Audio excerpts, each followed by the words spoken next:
저학년, 고학년 통합이라고요? 맞아요? 네. 혹시 작년에 저 보신 분 있어요? 이밖에 없어요? 작년에 많이 오셨던데, 저학년 엄마들. 작년에 이제 제가 월서초등학교 와서 영어 공부에 대해서 말씀드렸죠. 특별히 이제 엄마표 영어 공부를 어떻게 하면 되는지, 어떻게 하면 사교육비를 절약할 수 있는지 이런 말씀을 드렸는데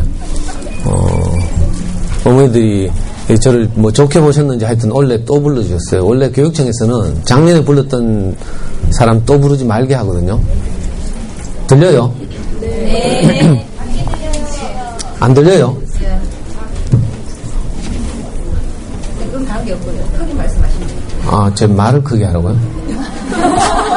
볼륨을 올리면 안 돼요? 근데 이제 원래 다시 불러주셔서 감사하고, 그래서 작년에 했던 또 그 영어 공부법 이야기 하면 안 되니까, 그리고 원래 교육청에서 정한 이제 괜찮은데요. 예? 괜찮은데요. 작년에 안 왔죠? 네. 학부모 회장님 작년에 오셨다 해놓고는. 너도 됩니다. 근데 이제 우리 담당하는 선생님이 저한테 이제 저를 부르면서 요구하기를 작년에 했던 이야기 하면 안 된대요. 그래서 괜찮아요. 엄마들이 싫어한다고. 그래서 올해는 수학 공부법 이야기를 좀 하려고요. 둘다 하시죠.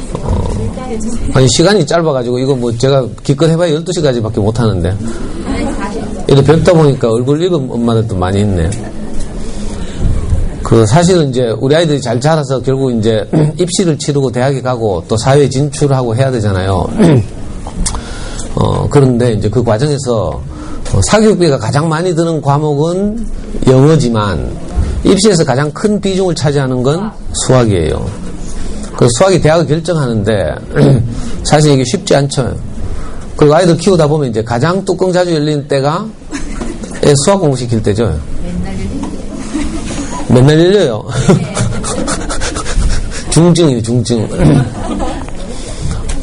사실은 저도 이제 아이를 이제 키우면서 작년에 말씀드렸지만 저는 아이가 4살 무렵에 이제 와이프가 아이를 키우는 걸 보고 좀 서글퍼 보여서 제가 이제 우리 와이프한테 제안을 했어요. 당신은 먹고 입히고 재우고 이것만 해라. 공부는 내가 시킬게. 역시 월서초등학교가 어제 신호를 가니까 이 대목에서 박수를 치던데. 저기 청고등학교 뒤에 신천초등학교 가니까요, 정말 우리와 같은. 그래가지고 제가 이제 엄마들 마음을 좀 더 알게 됐죠. 아이들 키우면서 많은 스트레스를 받고 또 아이들을 정말 깊이 사랑하지만 막상 이제 공부를 시키려고 하면 항상 이렇게 감정 조절이 잘 안 되고 이래서 속상하고 또 아이 혼내고 나면 또 미안하고, 그런데 남편도 이 마음 잘 몰라주고, 그죠?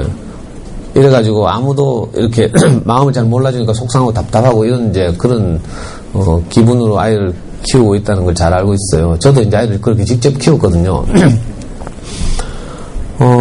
이제 짧은 시간 안에 제가 그 많은 일들을 다 말씀드릴 수는 없고, 이제 오늘 제가 수학 공부 관련해서 여러분들에게 이제 도움이 되는 말씀들을 드릴 텐데, 그렇다 하더라도 잘난 척 한다 이렇게 듣지 마시고요. 저는 여러분들보다 훨씬 더 많은 실패를 경험했고요. 그럼에도 불구하고 다시 이제 아이와 함께 손잡고 일어나고, 저는 이제 잠수내에서 아이를 키우면서 저도 잘 몰라가지고 완전히 까막눈일 때, 작년에 말씀드렸죠. 초등학교 3학년 때, 우리 아이가 초등학교 3학년 때 잠수내 커가는 아이라는 사이트가 생겼어요.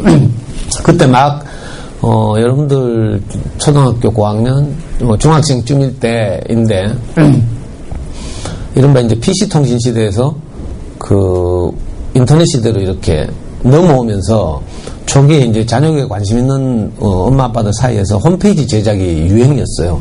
요즘은 이제 주로 자녀교육 정보를 블로그에 모아놓죠. 그래서 파워블로그 활동 많이 하시고 이런데 우리 때는 이제 홈페이지를 직접 제작해서 홈페이지에 자녀교육 정보를 모으고 이랬어요.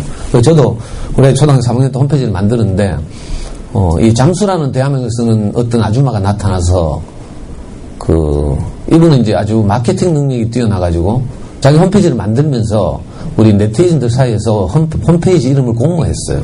자녀교육에 관심 있는 부모들 사이에서. 그래가지고 홈페이지 공모에 당첨되면 교육용 CD를 공짜로 준다고 이렇게 이제 마케팅을 해서 그 당시에 초창기라서 교육용 CD를 굉장히 이제 귀중하게 생각하던 때였거든요. 그래서 이제 이름을 공모했는데 그 이름이 잠순에 커가는 아이들이죠. 이 여자분 대화명이 잠수였거든요. PC통신 천리안에서 주로 활동했는데, 천리안 알아요? 네. 예, 저는 주로 하이텔에서 활동했어요.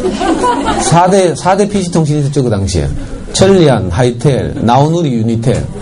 알란가 모르겠네.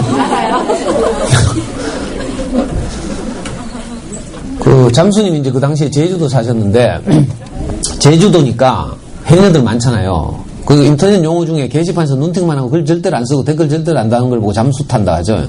그래서 이분이 대화명을 잠수라고 지었어요. 그래가지고 이제 그 사이트 이름을 공모했는데 잠수에 커가는 아이들이 됐죠. 그리고 많은 엄마들이 그것 때문에 관심을 가지고 자녀교육 정보가 거기에 다 모이게 됐어요. 처음에는 지금처럼 유료 사이트가 아니고 공짜 사이트였거든요. 그래서 저도 할 수 없이 우리 제가 만들었던 그 자녀교육 정보 홈페이지를 폐쇄하고 잠순에 백기 투항을 했어요. 그게 우리 아이 초3 때거든요. 지금까지 지금 10몇 년, 15, 16년을 제가 거기서 살았죠. 어쩌면 종교처럼 그렇게. 제가 한참 이제 현역의 아이를 키울 때는 정말 종교 같았어요. 고속도로 휴게소에서 이렇게 밥을 먹는데 영어 동화책 들고 다니는 아이 보면요. 혹시 잠순이 아닌가 싶어서 막 말 걸고 싶고 막 정말 그랬어요. 가슴이 뛰고 막 뭐 이상가족 만나는 것 같고 막 이랬거든요. 그렇게 이제 몰입해서 이제 아이를 키웠는데 작년에 영어 말씀드렸죠. 그 엄마표 영어를 제가 직접 해가지고 우리 아이는 학원을 한 번도 안 다니고 그렇게 이제 수능을 치르고 수능에서 전국 상위 0.05%를 받았어요. 독서만 해서요? 예? 독서만으로? 뭘 독서만 해요? 영어도 했고 수학도 했지. 그 영어를 작년 강의를 한번 들어봐요. 지금 영어 지금 물어보면 어떻게 수학 공부 이야기 해야 되는데 우리 학부모 회장님은 따로 면담 좀 해요. 아 진짜로 제 연구소가 이 동네 있어요. 그러니까 언제든지 주말에 시간 내서 오시면 자녀교육 관련해서 궁금한 것이 있으면 언제든지 제가 이렇게 친절하게 말씀드릴 수 있으니까. 그래서 제가 왜 이런 말씀 드리는가 하면 지금까지 학부모 역량강화 연수를 받아보시면 알겠지만 오신 분들이 대부분 교직에 오래 계신 은퇴한 교장 선생님이거나 아니면 상담 심리를 전공한 교육 관련 전공자들이거나 이렇죠. 근데 저는 이제 그런 관련 전공이 전혀 없고요. 안타깝게도. 단지 여러분들과 함께 여러분들보다 먼저 똑같은 불안과 걱정과 염려에 쫓기면서 아이를 키운 선배 학부모 이렇게 생각하시면 좋겠어요. 제가 이제 막상 그렇게 우리 와이프한테 큰 소리를 치고 아이를 이제 차지하고 앉아서 아이를 키우려고 했지만 너무 답답했어요. 엄마들은 보니까 노란 차 오면 애 태워 보내고요. 어린이집이나 유치원 보낸 다음에 엄마들끼리 눈을 맞추더라고. 그래가지고 딱 보고 고학년 키울 것 같은 언니 있으면 딱 일부러 접근해가지고 막 수다 떨고 친하게 해가지고 그 다음에 며칠 있으니까 자기 집으로 납치해 가대. 언니 우리 집 와서 커피 한잔 할래요? 하면서. 그래가지고 이제 그 언니한테 뭐 좀 묻고 막 이러줘요. 그리고 또 며칠 있으니까 그 다음에 그 언니 집에 또 놀러 가대. 그래가지고 그 언니 집에 가면서 막 들어가자마자 스캔 다 하고요. 큰애 책상에 어떤 문제집이 올려져 있는지 전집에 어떤 게 꽂혀 있는지 막 살피고 이렇게 해서 이제 아이 소위 말하는 자녀교육 정보를 얻잖아요. 근데 저도 똑같이 어린이집 보내고 유치원 보내고 했는데 아무도 저보고는 오빠 우리 집 와서 커피 한잔 할래요 하는 사람이 없었어요. 그럼 누가 그렇게 했다면 제가 바로 올라가가지고 제가 아는 모든 노하우를 알려드렸을 텐데 또 저도 너무 막막했는데 제가 누님 커피 한잔 하러 갈래요 했다가는 귀싸대기 맞지 싶어가지고 제가 정말 답답했거든요. 근데 이제 마침 너무 답답해서 제가 시내 제일 큰 서점 제일서적 나가가지고 닥치는 대로 육아서적을 읽었다고 했죠. 읽었더니 모든 육아서적들이 또 모든 자녀교육 경험자들이 낸 책들을 다 읽어보니까 공통적으로 하는 말이 애가 공부를 잘하려면 책을 좋아해야 한다더라 이거였어요. 그래가지고 여기 마치 우리 아이 4살 때 딱 문을 연 이른바 어린이 전문 서점. 송현동에 있었죠? 호세호치라고. 어린이 전문 서점이 우리 아이 4살 때 문을 열었어요. 그래가지고 제가 매주 그 서점에 가서 아이 손을 잡고 가서 지금 말로 하면 그림책이죠. 그림책을 7권에서 10권씩 사고 또 집으로 돌아서 읽어주고 또 다 읽으면 또 가서 사고 이걸 계속했어요. 그걸 언제까지 했는가 하면 중학교 2학년 때까지. 한 10년을 그렇게 해서 10년. 지금은 이제 어린이 서점 하면 전부 전집 할인 매장밖에 모르죠. 그리고 엄마들 보면 전부 동네 아까 그렇게 해서 알게 된 언니들 따라다니다가 교원 언니 만나죠. 여기도 교원 언니 있을 텐데 미안해요. 그래가지고 뭐 0세부터 2세까지는 자연관찰, 뭐 2세부터 3세까지는 뭐 4세부터 5세까지는 인물 이야기, 뭐 5세부터 6세까지는 사회탐구, 이거 안 하면 큰일 난다고 협박받고 교원 설명회도 가고 이래가지고 지금 집집마다 전부 교원, 웅진, 몬테소리, 프레벨, 아가월드 이걸로 도배 다 해놓고 있죠. 참 안타까워요. 그 엄마들 보면 아이들 옷은 한꺼번에 100벌씩 사는 엄마를 못 봤는데 책은 수백 권씩 한꺼번에 찌르더라고. 그래가지고 집에 인테리어 해놓고 있죠. 인테리어. 그렇게 하면 절대로 안 돼요. 오늘 책 이야기하는 시간이 아니라서 그냥 대충 지나갑니다. 좋은 어린이책을 어릴 때부터 읽어야 되죠. 좋은 그림책부터 시작해서. 저는 다행히 그 자녀교육이 완전히 까막눈이었지만 좋은 어린이 서점을 만나서 그 10년을 그렇게 그 서점을 출입했고요. 그 후로 아이가 커서는 이제 교보가 되고 내려와가지고 교보를 다니고 이랬어요. 그러면서 이제 중학교 2학년쯤 됐는데 그 인터넷 서점 알라딘, 예스24, 리브로 이런 서점들이 생기면서 이제 동네 서점들이 다 망하게 생겼죠. 그래서 제가 다니던 호시호치라는 어린이 서점에서 주인이 저를 쭉 관찰하다가 그 책 읽기가 얼마나 중요한지 엄마들한테 강의를 좀 해달라고 부탁을 했어요. 중학교 2학년 때. 그래가지고 제가 그동안 받은 도움이 커서 그랬다고 하고 이제 강의를 했는데 이게 엄마들이 너무 좋아해가지고요. 처음에 12분이 모여서 제 강의를 들었는데 엄마들이 너무 좋아해가지고 그다음부터 매주 강의를 하게 됐잖아요. 그걸 지금까지 하고 있어요. 어린이 서점 호시호치는 작년에 문을 닫았어요. 11년째. 그래서 제가 엄마들하고 만나서 이렇게 소통하고 자녀교육에 대해서 말씀드린 것이 너무 저도 즐겁고 또 엄마들 좋아하시고 해서 이게 없어지는 게 너무 안타까워서 우리 연구소로 이제 강의를 가져와서 지금 12년째 계속하고 있죠. 매주 금요일마다 학기별로 주제를 정해가지고요. 지금 이번 학기는 뭐 하는가 하면 그림책을 가지고, 세계적인 그림책들을 가지고 제가 엄마들한테 하루에 일주일에 한 권씩 선택해서 읽어주고요. 그리고 여기서 무엇을 건져 올려서 아이들과 나눌 것인가. 이런 주제로 이제 강의를 하고 있어요. 그리고 2학기에는 이제, 본격적으로 엄마표 영어 공부법에 대해서 제가 강의할 생각이고요. 한 학기에 한 주제씩 하죠. 이 수학 공부법도 사실 한 학기를 하는 건데, 학교니까 제가 한 번밖에 못 오잖아요. 그래서 공식적으로 11시 40분까지 좀 시간을 끌면 제가 12시까지 겨우 이제 말씀드릴 수 있는데 오늘 충분히 다 말씀드릴 수 없어서 제가 좀 서두를 수도 있고 이런데 하여튼 제가 여러분들보다 훨씬 더 많은 실패를 하고 수학 공부 시키다가 뚜껑 열리고요. 잠순에서 제가 아이를 키우는 걸 이제 계속 글로 써 올리고 제가 좋은 어린이책을 소개하고 이래가지고 제가 글을 써서 인문학 콘텐츠 필자를 했거든요. 그래서 이제 책 소개를 하면 저한테 원고를 주고 이랬는데 그러면서 이제 많은 엄마들이 저를 좋아하게 됐죠. 잠순회 안에서. 근데 어떤 엄마가 이제 현직 중학교 수학 교사였던 어떤 엄마가 제가 아이를 키우는 거 보더니 명혁이 아버님 이 교재를 가지고 이 명혁이 수학 공부를 한번 시켜보십시오. 이렇게 하더라고. 너무 아이가 아깝습니다 하면서.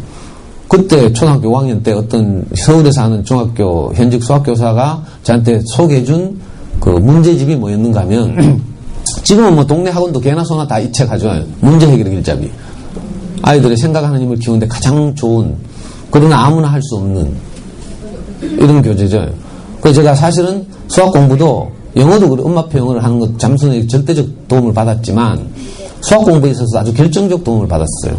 그리고 그렇게 해서 우리 아이가 초등학교 5학년 때부터 이제 모든 문제 풀이 과정을 노트에 쓰고 이랬는데 이걸 또 지금 대구시 교육청에 근무하는 어떤 잠순의 엄마가 우리 집에 놀러 왔다가 우리 아이 노트를 초등학교 5학년 때 노트를 중학교 2학년 때 발견했어요. 그리고 이걸 좀 잠순에 사진 찍어서 올려달라 해가지고 중학교 2학년 때 우리 아이 첫 수학 노트를, 초등학교 5학년 노트죠. 20페이지짜리 노트를 잠순에 올렸거든요.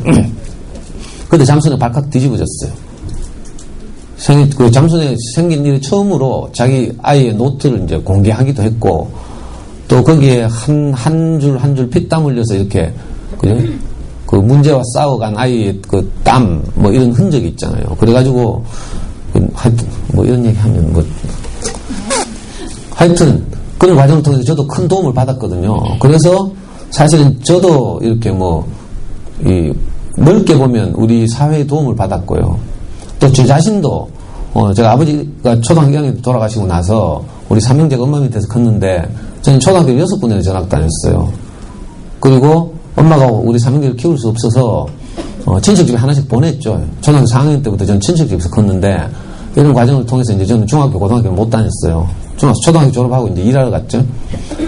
일하러 가서 이제 공장에 다니거나 하면서 저는 검정고시를 했어요. 그러니까 저도 사실은 자기주도 학습을 한 거죠. 지금 알고 보니까. 그리고 아이를 낳아서 제가 키워보니까 어디에 의존하는 것보다 스스로 공부하는 힘을 키우는 것이 정말 중요하다는 걸 알게 됐죠. 제 인생을 통해서도 그렇고. 그래서 우리 아이는 수학에서도 학원 같은 데를, 과외나 학원을 한 번도 안 했어요. 그리고 여기 영남고등학교 나왔잖아요. 영남고등학교 다닐 때 수학 천재 소리를 들었어요. 실제로. 그래서 오늘, 단지 제가 아이를 키운 경험뿐만 아니라 이걸 이제 일반화시켜서 모든 어머니들에게 도움이 되는 이런 이야기를 좀 해볼까 해요. 자, 우선, 어머니들이 아직 초등학생 학부모고 이래서 이제, 아이의 그 성장 로드맵 이런 걸 잘 모르시잖아요. 그래서 초등학교 때 막 굉장히 중요하게 생각하던 것이 나중에 중학생이나 고등학생 학부모가 되고 나면 후회되고 막 이런 것도 있어요. 그래서 제가 이제 미리 이런 걸 이제 좀, 말씀드리고 싶어서 수학 공부에 있어서 특히 제가 오늘 새벽에 서울시 교육청에 들어가가지고 월서초등학교 다니고 괜히 기분이 좋아가지고요. 서울시 교육청에 들어가면 여러분들 이제 고등학교 시절을 생각하면 아실 텐데 고등학교 딱 들어가면요. 중학교 때까지는 전혀 치지 않던 그런 시험을 쳐요. 이걸 모의고사라고 부르죠. 아시죠? 그 모의고사를 주로 어디서 출제하는가 하면 서울시 교육청 또는 경기도 교육청에서 출제를 하고 전국에 있는 모든 동일한 집단이 똑같은 시험을 쳐서 이제 전국적으로 석차 100분위 1을 소수점 둘째짜리까지 내죠. 그걸 보면 모의고사, 정확하게는 교육청 학력평가 또는 전국연합 학력평가 이렇게 불러요. 올해 3월 달에 서울시 교육청에서 고3 학생들 대상으로 모의고사를 쳤어요.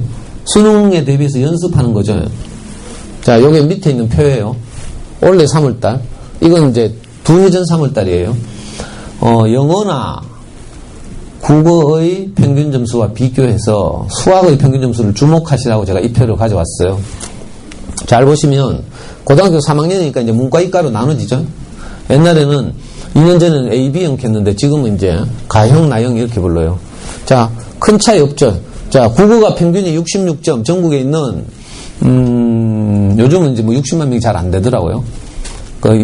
계산하기 편하게 60만 명이라고 잡고 전국에 있는 60만 명의 고3 아이들이 동일한 시험을 쳤는데, 자, 국어 시험의 평균과 영어는 이게 좀 어렵게 나왔네요, 그죠? 여기는 영어 좀 정상적인 점수가 나왔죠.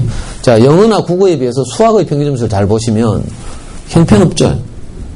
잘 보여요? 네. 자, A형은 문과란 뜻이에요. 문과 애들의 평균이 30점. 이것도 이제 나형이 문과란 뜻인데 요즘은 이제 수능이 좀 쉬워졌죠. 물수능이라고 부르기도 하고 이런데 좀 쉬워져가지고 3월 모의고사에서도 수학의 평균 점수가 34점 나왔어요.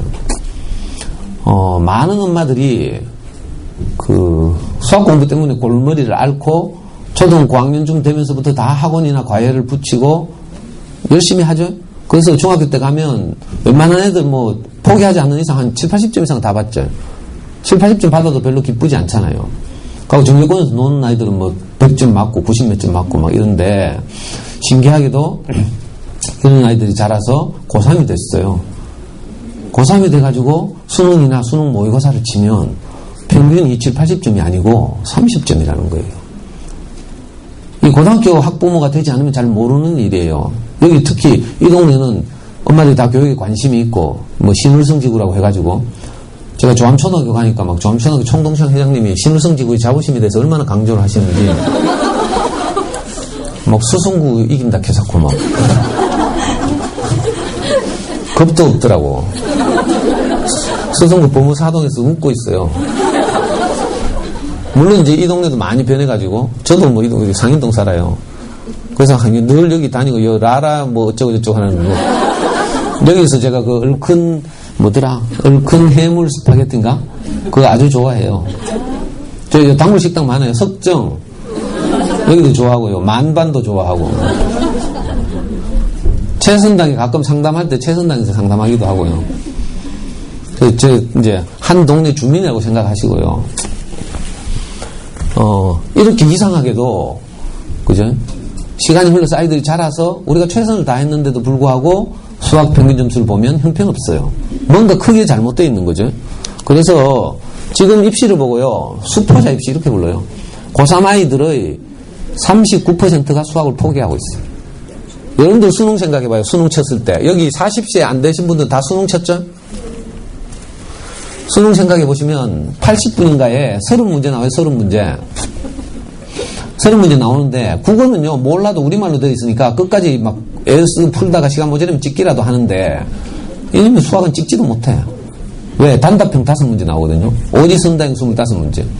자, 오지선다형 25문제 중에 찍으면 5문제 맞잖아요. 그렇죠? 그런데 평균이 30점밖에 안 되는 건 무슨 말이에요? 나머지는 거의 뭐 못 맞춘다는 뜻이죠. 왜 이런 비극적인 일이 있는가? 그래서 수능 칠 때 되면 다 시험지 엎어놓고 자죠? 한 교실에서 30명이 시험을 치는데 수능 때 감독도 가보면요.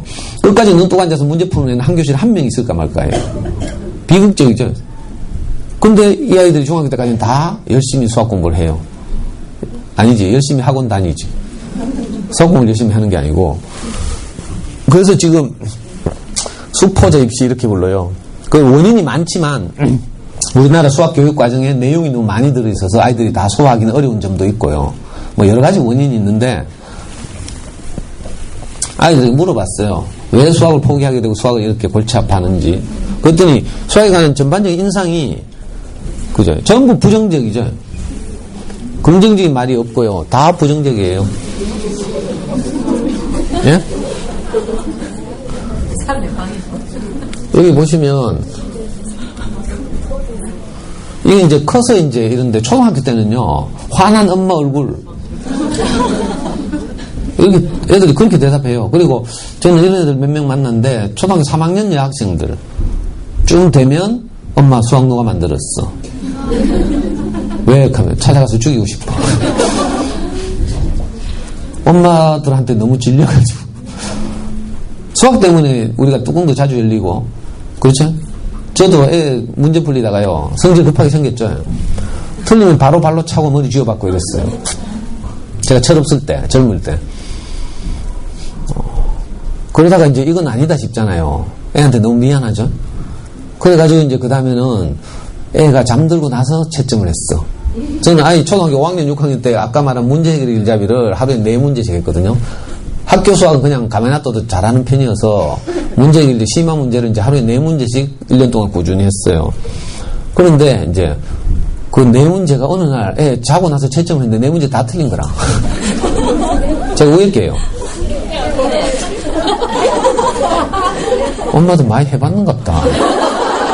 이거 안 해보면 모르는 일이에요. 깨워가지고 막 찬물로 세수시키가 있잖아요. 어이카 있지는 않을 것 같이 막 그래서 저 같은 과오를 실패를 되풀이하지 말라고 제가 이런 말씀 드리는 거예요. 처음에는 이제 한두 문제 틀리면 머리 쥐박고 이러면 정신 차려서 잘할 줄 알았거든요. 근데 내가 고함 지르고 머리를 쥐박으니까 우리 사랑하는 아들이 눈동자가 풀리는 거라. 무슨 말인지 알아요? 아빠의 어디를 쳐다봐야 할지 몰라가지고 눈동자가 팽팽팽 돌아가요. 아이고 얼마나 미안하든지. 그래가지고 이게 안 되겠다 싶어서 잘 때 이제 채점했는데 어느 날 잘 때 채점하니까 좀 무사히 좀 며칠이 지나갔는데 어느 날 그놈의 4문제 푸는데 꼴란 4문제가 다 틀린 거예요. 물론 우리 애는 4문제를 풀고 그 풀이 과정을 노트에 다 정리하고 이렇게 했죠. 4문제 다 틀린 거예요. 진짜로 제가 열받아가지고 자는 놈 깨워가지고 발로 차가지고 찬물로 세수하고 오답 처리를 하게 했어요. 그거 하고 나면 마음이 편하겠어요? 안 편하겠죠? 그래가지고 할 수 없이 그 다음에는 애가 내 얼굴에 안 보일 때 그때 채점했어요. 애 학교 가고 난 후에. 그러니까 좀 다음에 만날 때까지 시간이 좀 많이 걸리잖아. 한 6, 7시간 흘러가니까 이제 많이 가라앉죠. 이렇게 저도 수많은 시행착오를 하고요. 그리고 여러분들 하는 것처럼 문제집 두두말아가 애 머리통 때리다가 또 겁을 좀 줘야 되잖아요. 정신 차리게 하려면. 그럼 문제집 몇 장 째야 되죠. 째가지고 쓰레기통 쳐받고 니 같은 건 공부할 자격이 없어 하고 완전히 애 포기한 것처럼 막 연기를 해야 되잖아요. 자, 근데 한 서너 시간 흐르면 맨정신 돌아오죠. 맨정신 돌아오면 아까 쓰레기통 쳐박았던 문제집이 아까워서 다시 꺼내가지고 펴고 다리고 붙이고 막 스카치테이프 꺼내가지고 다시 원상복구 시킨 다음에 이제 막 울면서 자러 들어간 아한테 쫓아가잖아요. 가가지고 애 멀쩡한 애 끌안고 혼자 막 미안해가지고 막 울죠. 우리 딸 사랑해. 아까 엄마가 미쳤나봐.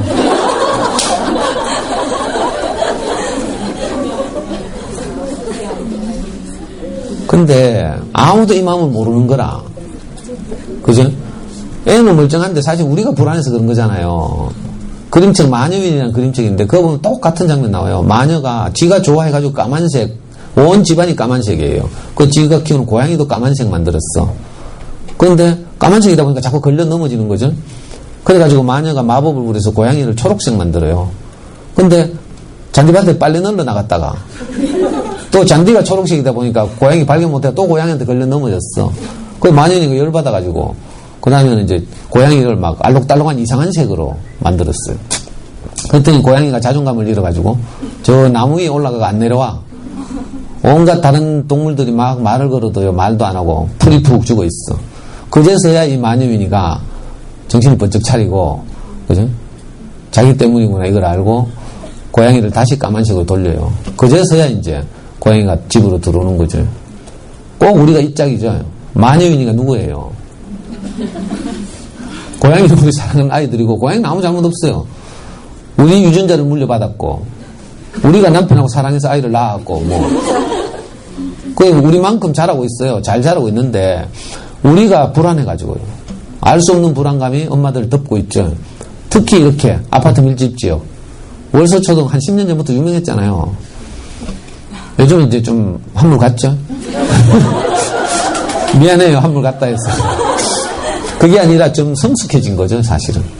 처음에는 막 뭣도 모르고 막 새 아파트 입주해가지고 젊은 엄마들끼리 막 서로 막 경쟁하고 기말고사 지원하면 전화 돌려가지고 너가 몇 개 틀렸노 개사코 막. 자, 이게 이제 차분해지고 성숙해진 거예요, 사실은. 그리고 요 흐름이 이제 저 밑으로 내려가서 저기 지금 한샘초등학교 이쪽으로 가야 돼요.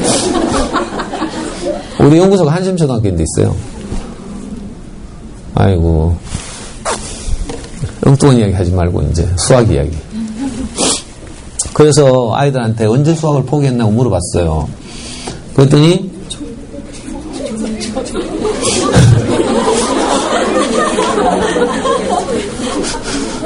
초1 때 왜 포기한 줄 알아요? 좀 이따 말씀드리겠지만 초등학교 들어가기 전에 2자릿수 연산까지 끝내놔야 되지 않나 이런 생각이 엄마들한테 유행하고 있어요.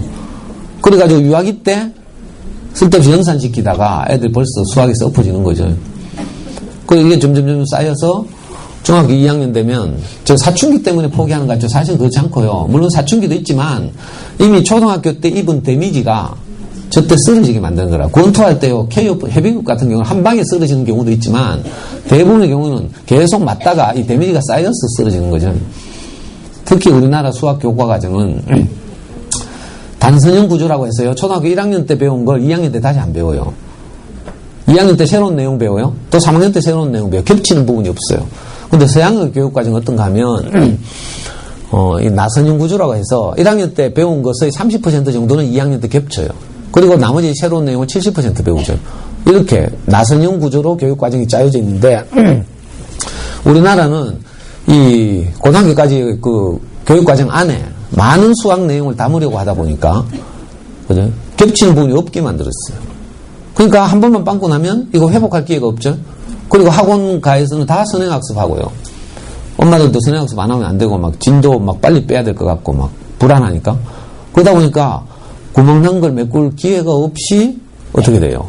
지나가는 거예요. 이게 데미지가 쌓이면 중학교쯤 가서 구멍이 뽕뽕뽕 나는 거죠. 우리 연구소에서 지금 제가 초등학교 6학년 아이들 5명하고 수학 공부 시키고 있는데 요 신월초등학교 애들이에요. 3명이 신월, 2명이 한솔인데 어떤 신월초등학교 여학생이 있어. 얘는요, 어릴 때부터 연산훈련을 너무 많이 해가지고 숫자만 보면 곱하거나 나눠. 일단 뺀 다음에 뭐 곱하거나 나누거나 이런 것도 있는데 무조건 숫자 보면 곱하거나 나눠. 그래가지고 얘를 지금 클리닉하고 있잖아요. 그리고 안타깝게도 이 아이가 이제 6학년 가면 비와 미래 단어 있어요. 4단원인가? 거기 보면 길이나 시간 문제가 있어요. 길이나 시간을 하는데 어려운 문제는 어떻게 하는가 하면요.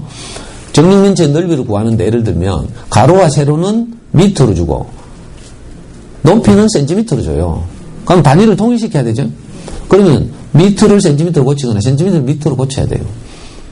아니면 시간 문제 나와요. 시간 뭐 1시간 20분 가면 이걸 분수로 고쳐서 또는 소수로 고쳐서 1시간 20분이니까 1과 60분이 20 이렇게 해야 되죠. 근데 이걸 못하는 거야.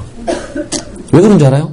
초등학교 3학년 때 시간과 길이라는 단원이 있어요. 5단원인가? 3학년 때 시간과 길이 단원에서 이걸 연습하는데 이걸 제대로 하지 않고 올라온 거예요. 우리나라 숫자는 전부 10진법이죠. 10진법. 그러니까 시간은 60진법이에요. 그렇죠? 1분 60초. 1시간은 60분. 이거 60진법이라는 뜻이에요. 그러니까 20분 하면 60분의 20에서 3분의 1이 돼야 되는데 보통 100분의 20 하죠. 10진법 같은 경우에. 이걸 이제 헷갈려 하는 거예요. 이렇게 구멍이 나서 문장제목 나오면 다 틀리는 거라. 알아요? 이게 이제 우리나라 교과 과정이 단선형 구조로 되어 있어서 한 번 구멍 나면, 그죠? 그리고 이걸 우리가 케어하지 못하면 어떻게 돼요? 구멍 난 채로 학년이 올라가는 거죠. 그러면 몇 년 후에 이게 이제 드러나요. 그러면 이걸 이제 잘 찾아서 메꿔주면 되는데, 사교육시장 지금 메꿔줄 수가 없어요. 왜? 엄마들이 사교육시장 가서 요구하는 게 진도군, 진도. 선행학습.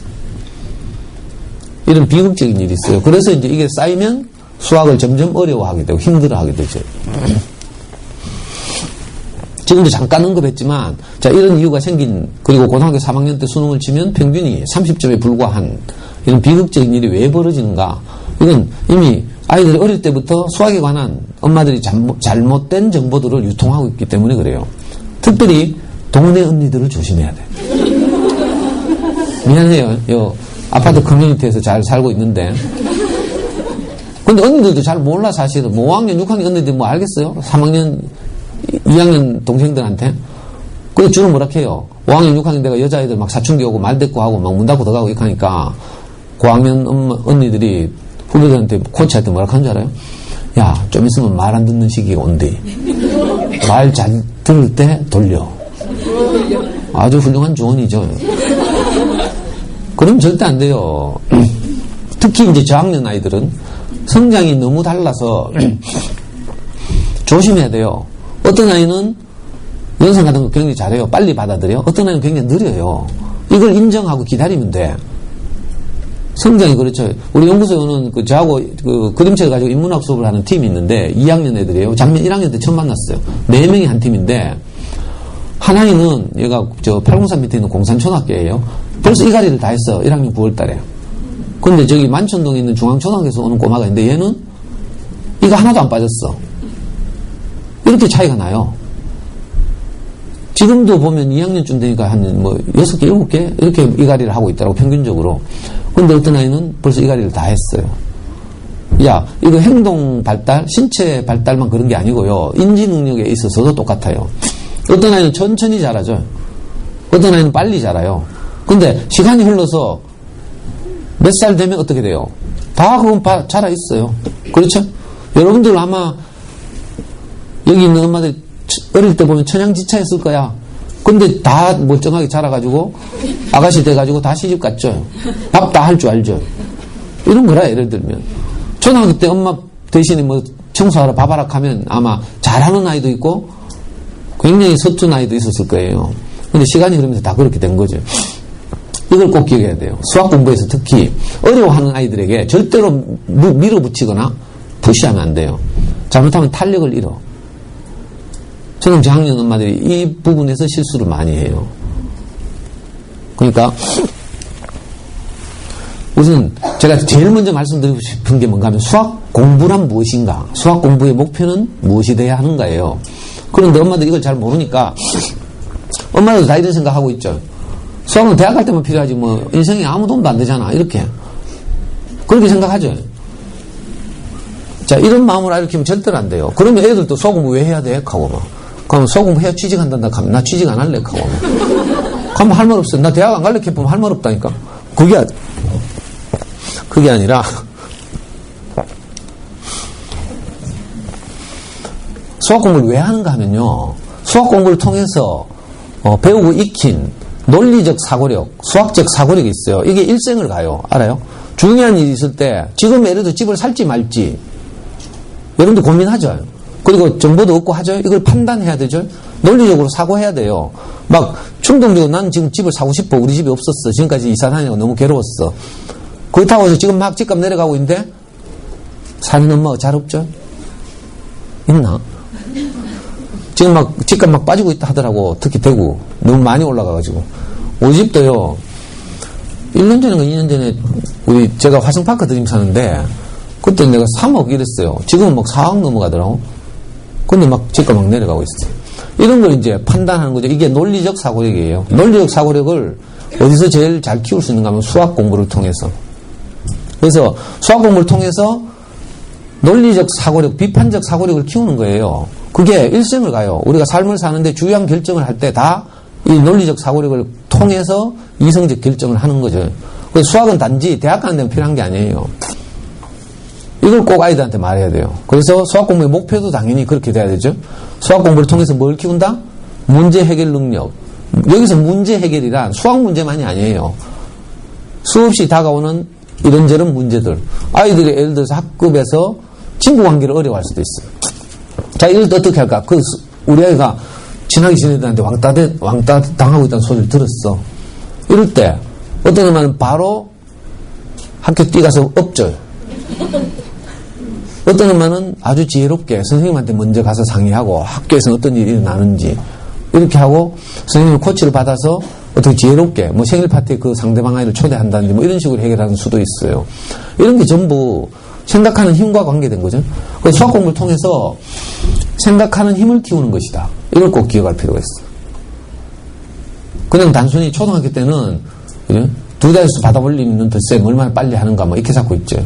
그건 연산이죠.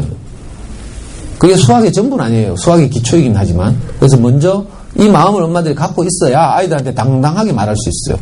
수학 공부를 하지 않으면 안 된다. 왜? 우리가 평생을 살면서 필요한 어떤 항목, 그죠? 요소를 키우는 것이 수학 공부다. 이렇게. 단지 대학 입시에서만 중요한 게 아니죠. 그러면 우리나라 대학들이 바보도 아닌데, 그죠? 입시만 치르고 말 그런 요소를 입시에서 가장 중요하게 평가하겠어요? 그게 아니죠. 대학 수학 능력 시험. 대학에 들어가서 뭘 배울 때, 그죠?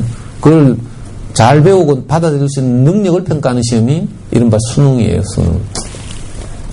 그래서 수학 공부는 주어진 문제를 해결하고 그 과정을 논리적으로 설명하는 것. 이게 수학 공부의 정의예요.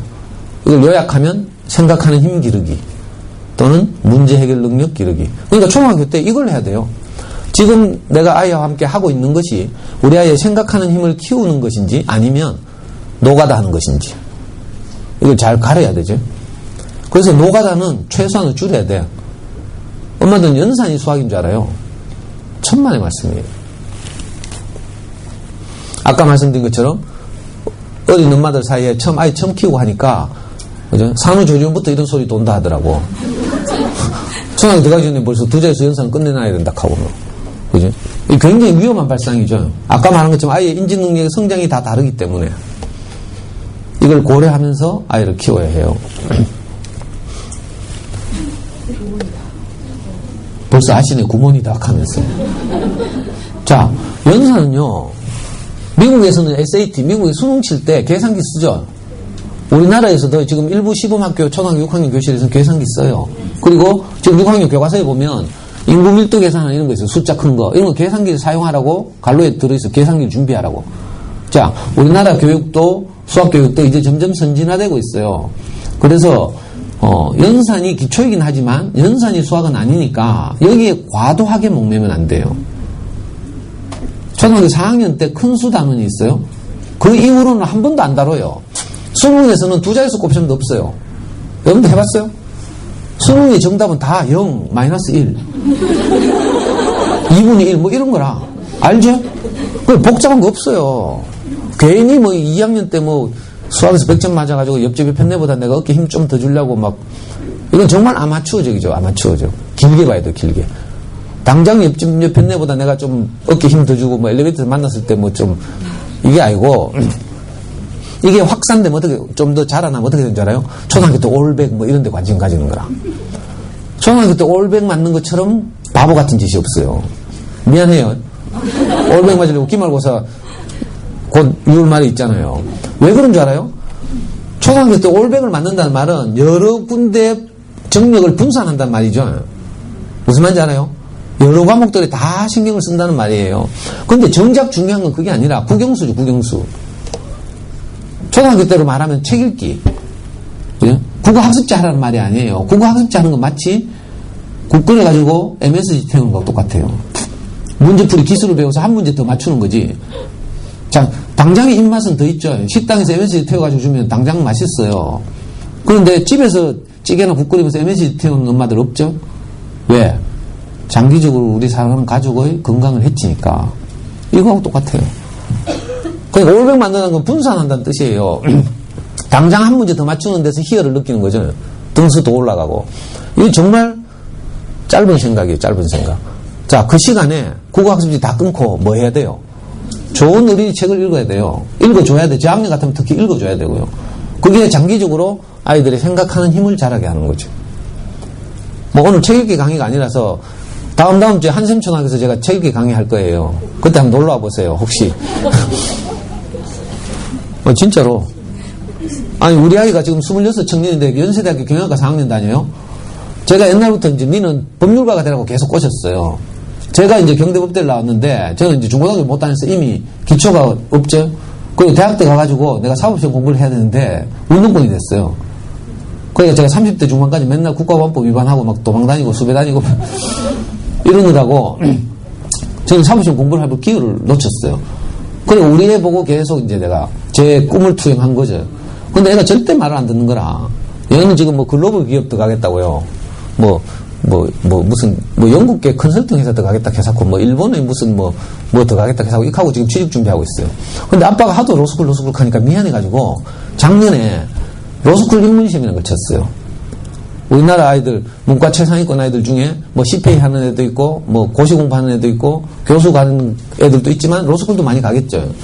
문과 아이들 중에 상위권 아이들이 7,500명이 작년에 로스쿨 입문시험이라는 걸 쳤어요. 로스쿨 입문시험에는 두 과목이 나와요. 언어 이해, 그리고 논리 추론.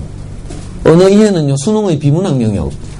논리 추론은 여기다가 수학적 사고력을 조금 플러스한 거예요. 수학의 숫자 없이 논리 추론하는 영역이 있거든요.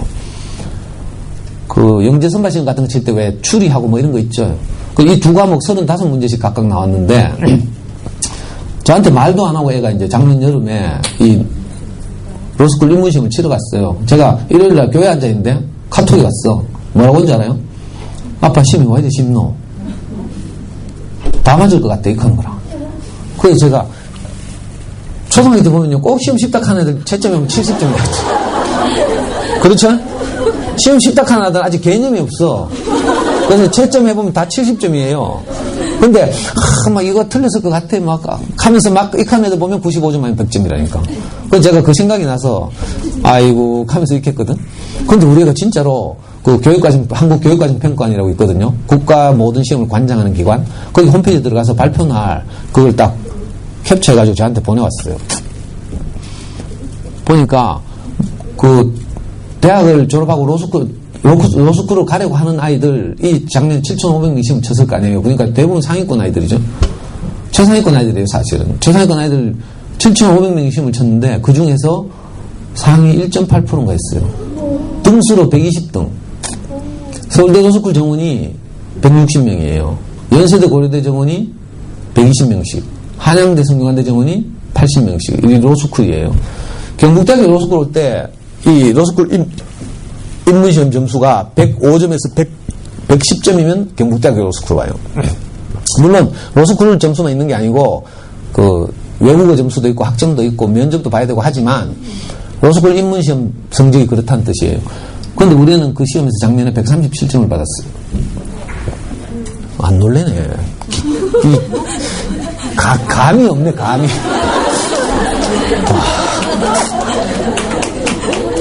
아니, 그런데 우리 애는 로스쿨 안 간대, 문제는.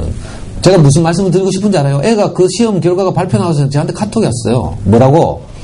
아빠가 자기를 어릴 때 어린 서점 데리고 다니면서 좋은 책을 읽힌 것과 수학 공부를 5학년 때부터 그렇게 시킨 것이 이렇게 위력이 있을 줄 몰랐다. 이게 우리 아이의 그 분석이에요.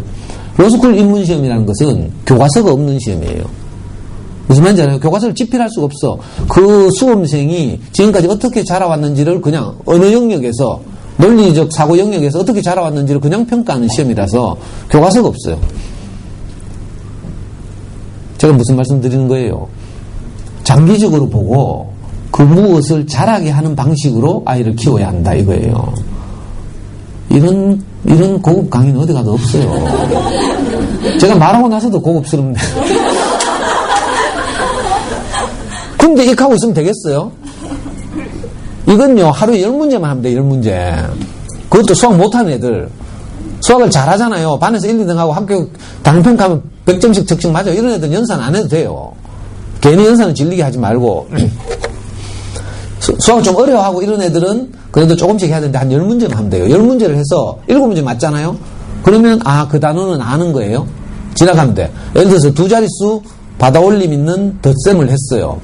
두 자릿수 받아올림 있는 덧셈. 그럼 1의 자리에서 7하고 9를 더해야 되죠. 그러면 6이 나오고 1은 받아올리죠. 이걸 찍어서 할 수 있겠어요? 찍어서 못해. 이걸 7문제 맞춘다는 말은요, 할 줄 안다는 뜻이에요. 무슨 말인지 알아요? 근데 엄마들은 꼭 그걸 10문제 다 맞아야 직성 풀리고 넘어가고 뭐, 이러니까 애들이 수학이 질리는 거라. 10문제 중에 7문제 맞으면 그 집이라는 환경, 동생 있고 뭐 엄마 돌아다니고 뭐 이런 환경이기 때문에 찍어서는 맞출 수 없는 거죠. 6 더하기 9를 어떻게 찍어서 그렇게 이게 1 올리고 하겠어요. 못한다니까. 찍어도 해서 확률이 10분의 1밖에 안 되는데. 그러니까 찍어서 7문제 맞출 수 없어요. 그러니까 연산은 최소한으로 줄이라는 거예요. 엄마들 생각보다 10분의 1로 줄이면 딱 맞아요. 엄마들 이 말을 안 듣는다. 불안해가지고. 자칫하면 애 배려요. 아이들 재능은 정말 뛰어나잖아요. 어릴 때 보면 스펀지처럼 받아들이고 이렇거든요. 근데 우리가 불안해가지고 무리하게 푸시하다가는 낭패를 봐요.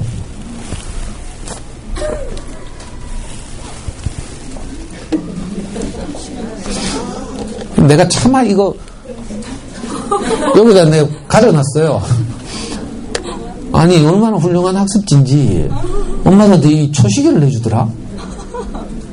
그래가지고 한 바닥 푸는데 몇 초 걸리는지 막 재줘요. 다 해봤잖아. 뭐 모른 척. 기적계산법 이런 것도 하고요. 이 구 무슨 수학 이런 데서도 막 초시계 내주죠. 엄마들 막 체험단 하면서 초시계 받았다고 만세 부르면서 블로그에 막 올리고 막 이러더라고.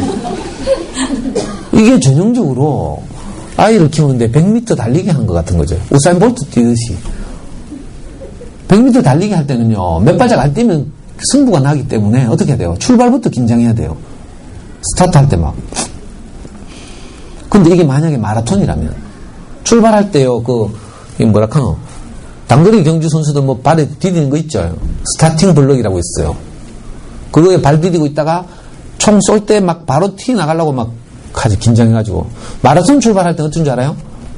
수백 명이 서가지고, 줌 서가지고 그냥 있다가 한 20, 30m 뒤에 있다가도 출발해요. 그죠? 많이 서서 출발하니까. 그러니까 우리 아이들 키우는 일이 이게 100m 달리기인지 아니면 마라톤 같은 것인지 이걸 잘 생각해야 돼요. 그래서 길게 보고, 그죠? 아이의 어떤 것을 잘하도록 우리가 키워야 되는데, 이거 초식해 가지고 한 바닥 푸는데 몇 초 걸리는지 이거 재고 앉았어요. 미안해요. 집중하다 이카는 내가 자꾸. 그래도 제가 너무 애정이 있어가지고, 제가 이 월소총회 출신들 많이 알거든요. 제 강의 듣는 엄마들이 많아요. 어린 서점에서부터. 그래가지고 특별한 애정이 있다니까, 제가. 저하고 가장 친한 엄마도 월서초등학교에 다녔어요. 그 우리 동네고 뭐. 아니, 내 맨날 출근 요리 하잖아요, 요리. 월서와 조암 사이길, 이거 조암남로라고 하죠. 남의 동네 갔잖아요.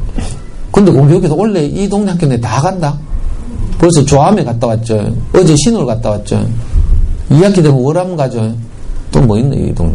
여기, 화요일 월성도 갔다 왔어, 월성. 구월성지구 저쪽. 한샘 가죠. 하여튼, 제가 좀 이렇게, 애정이 좀 있는 것 같아. 그래가지고 제가 흥분하고 있어요, 지금. 그러니까 저런 걸로 초식이 돼가면서 하면요. 애들은 처음에는 재밌어 해. 그리고 막 기록 단축도 하고. 근데 한계가 있죠. 100m 세계 기록은 저한테 지금 9초백이 안 깨지고 있잖아요. 그런 것처럼 저렇게 속도 내가지고 문제 푸는 거 한계가 있고요. 생각하는 힘이 전혀 잘하지 않아요. 그러니까 저거 적당히 하시라고요. 초식이 제일 필요 없어요. 아이마다 성장이 다 다르니까. 괜히 어려워하는 애들을 막 억지로 막 저렇게 밀어붙이면 안 돼요. 우리 애 이야기 하나일까요? 우리 애는 2월생이라서 7살일 때 학교도 갔어요. 그 전에 3월생하고. 요즘은 안 그렇죠. 1월부터 12월로 끊죠. 들어가니까 애가 작잖아요. 누님, 형님들하고 학교 생활했어. 그리고 항상 1번. 깃발 들고 막 운동장에 모이면 제일 앞에 서 있고요. 제일 작아가지고. 맨날 맞고 들어오고요. 운동에다 달리기만 하면 6등. 6명 뛰어가지고. 어느 날 운동에서 4등을 했어요. 알고 보니까 4명이 뛰었어. 제가 너무 안타깝고 안쓰러워가지고 제가 아빠 달리기를 항상 나갔잖아요. 전 지금도 축구를 하거든요. 그래서 그냥 책상에 앉아서 직장생활하는 아빠들보다 훨씬 빨라요. 그래서 저는 6년 내에 부모 달리기 나가지고요. 항상 1등 해가지고 비누 타가지고 아이 학급에 일부러 갔어요. 애 기 살려주려고. 그런데 우리 애가 중학생이 됐는데 2학년 됐어요. 2학년 때 반 계주 대표가 됐거라. 맨날 꼴찌하고 맞고 다니는 놈이. 그러니까 깜짝 놀라서 애한테 물어봤다니까요. 어떻게 하다 이렇게 됐냐 하니까 도둑과 경찰도 열심히 했어요. 사실은요, 도둑과 경찰도 열심히 해서 그런 게 아니고 늦게 자란 거죠. 늦게. 어릴 때 자랐으면 어릴 때 1등 했겠지. 그래가지고 반 계주 대표 했다니까. 이게 뭐 성장이 이렇다는 거예요. 그러니까 지금 연습을 좀 어려워하잖아요. 좀 기다리면 돼. 그럼 좀 있으면 곧 한다니까. 좀 있으면 곧 이빨 가는 것처럼. 근데 그걸 막 지금 해야 되는 것처럼 땡기면 안 된다는 거예요. 생명의 성장에는 다 때가 있어요. 봄에 한날 한시에 밭에 똑같은 씨를 뿌려도 가을에 열매를 맺을 때 보면 똑같은 날 열매가 안 맺혀요. 그렇죠?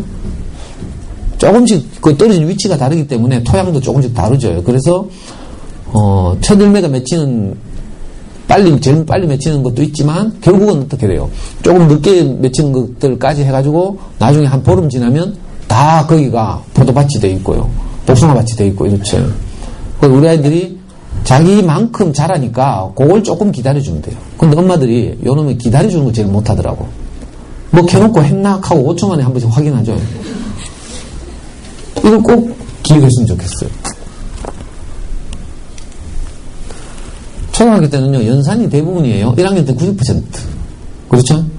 근데 학년이 올라가서 어때요? 연산 비중이 점점 줄어들어요. 그러니까 너무 두려워하지 않아도 돼요.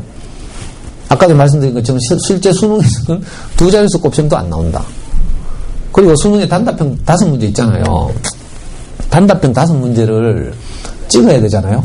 오진 선장이 찍을 수 있지만 단답형 찍기 어렵죠. 어떻게 찍으면 돼요? 이건 이제 여러분들한테 너무 수준 높은 이야기인데 교육과정 평가원에서 수능 출제 교수들을 콘도 같은 데 모아놓고 가다 놓죠. 2달 동안. 문제를 출제할 때 시중에 있는 모든 문제집을 주고요. 여기 나오는 중복 문제와 중복되면 안 된다고 요구해요. 그리고 단답형의 정답은 2자리 자연수가 넘지 않도록 하라 이렇게 해요. 2자릿수 이하의 자연수가 되게 하라 이렇게 말해요. 요구를. 그러니까 찍더라도 20, 12 이렇게 찍어야지 180 이렇게 찍으면 무조건 틀리는 거야. 이건 입시를 치러봐야 알죠. 입시도 그냥 치러봐서는 안 되고 저처럼 이제 연구도 하고 이러면 좀 알 수 있죠. 이건 수능 교육과정 평가원에 출제 지침이 있어요. 이건 엄마들이 잘 안 읽거든요. 모르거든요. 찍더라도 그렇게 찍어야 되고요. 하여튼 연산은 점점 줄어들어서 나중에 되면 계산기를 사용한다. 그러니까 너무 두려워하지 말고 아이의 성장을 따라서 좀 기다려주면 좋겠다. 연산을 하는 대신에 뭘 하는가 하면 구체물과 퍼즐을 가지고 놀아야 돼요. 초등학교 때는. 수학이라는 과목은요, 예를 들어서, 좀 이따 이야기할게요. 자, 이거 초등학교 5학년이고 6학년 교사인 지도서 보면, 그죠? 교사인 지도에서 추천하는 수학 장난감들이에요. 이런 것 중에 하나는 꼭 사서 집에서 갖고 놀아야 되죠. 고학년들 특히. 고학년들은 물론 어릴 때도 이거 갖고 놀면 좋지만 고학년 때 주로 연필과 종이로만 수학을 해요. 그렇죠? 그러다 보면 공간지각력 이런 부분에서 굉장히 어려울 수 있어요. 자, 지오픽스. 조노돔 이런 건요, 과학고나 영재 학급에서 실제로 부교를 쓰는 유명한 장난감이에요. 이거 좀 비싸서 그렇지. 제가 꼭 추천하고 싶은 이거예요. 클리코. 들어봤어요? 잠순에서 15년 전에 이거 대유행했어요. 해마다 서울에 코엑스에 가면요, 유아교육 박람회를 해요. 유아교육 박람회에서 대구에 있는 어떤, 침산동에 있는 어떤 아주 수입업자, 영세한 수입업자가 대만에서 이걸 수입해왔어요.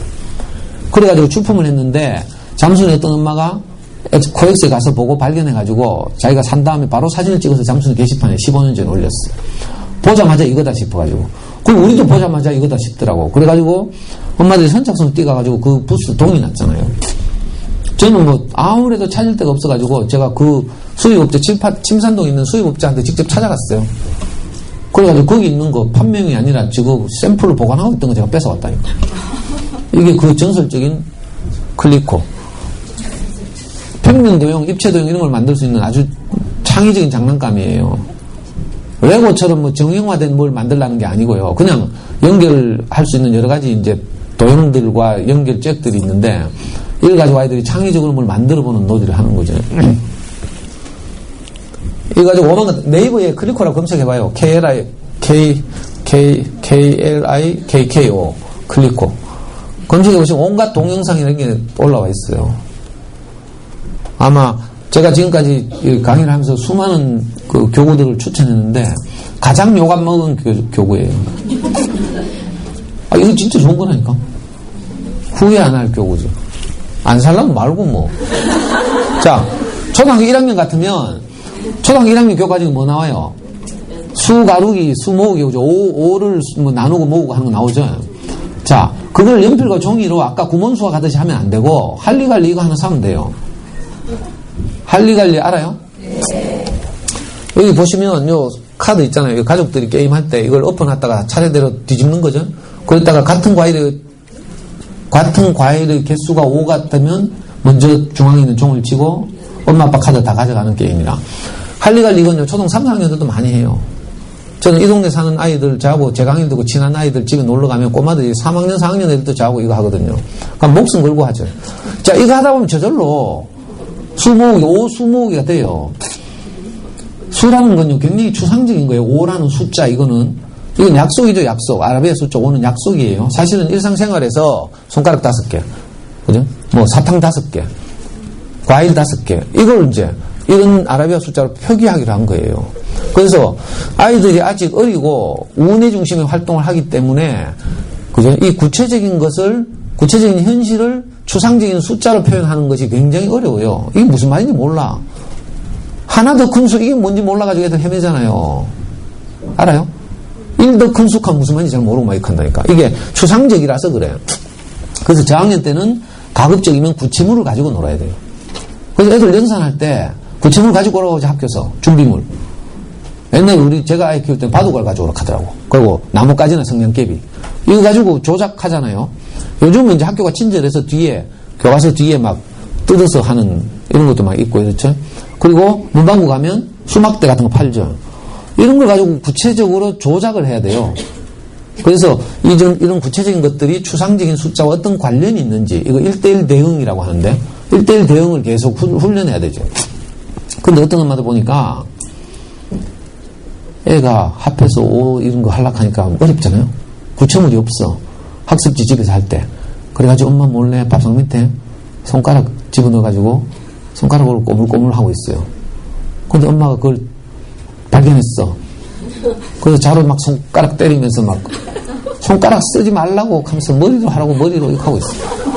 이런 바보 같은 지금 아이는요, 가장 구하기 쉬운 구체물을 사용하고 있는 거라, 손가락. 이거 칭찬해줘야 돼요. 엄마들이 개념을 바꿔야 돼요. 언젠가는 손가락 안 쓴다니까 지도 뭐 쓰고 싶나. 머릿속에서 구체적인 뭐 어떤 것이 상상되면 더 이상 안 써요.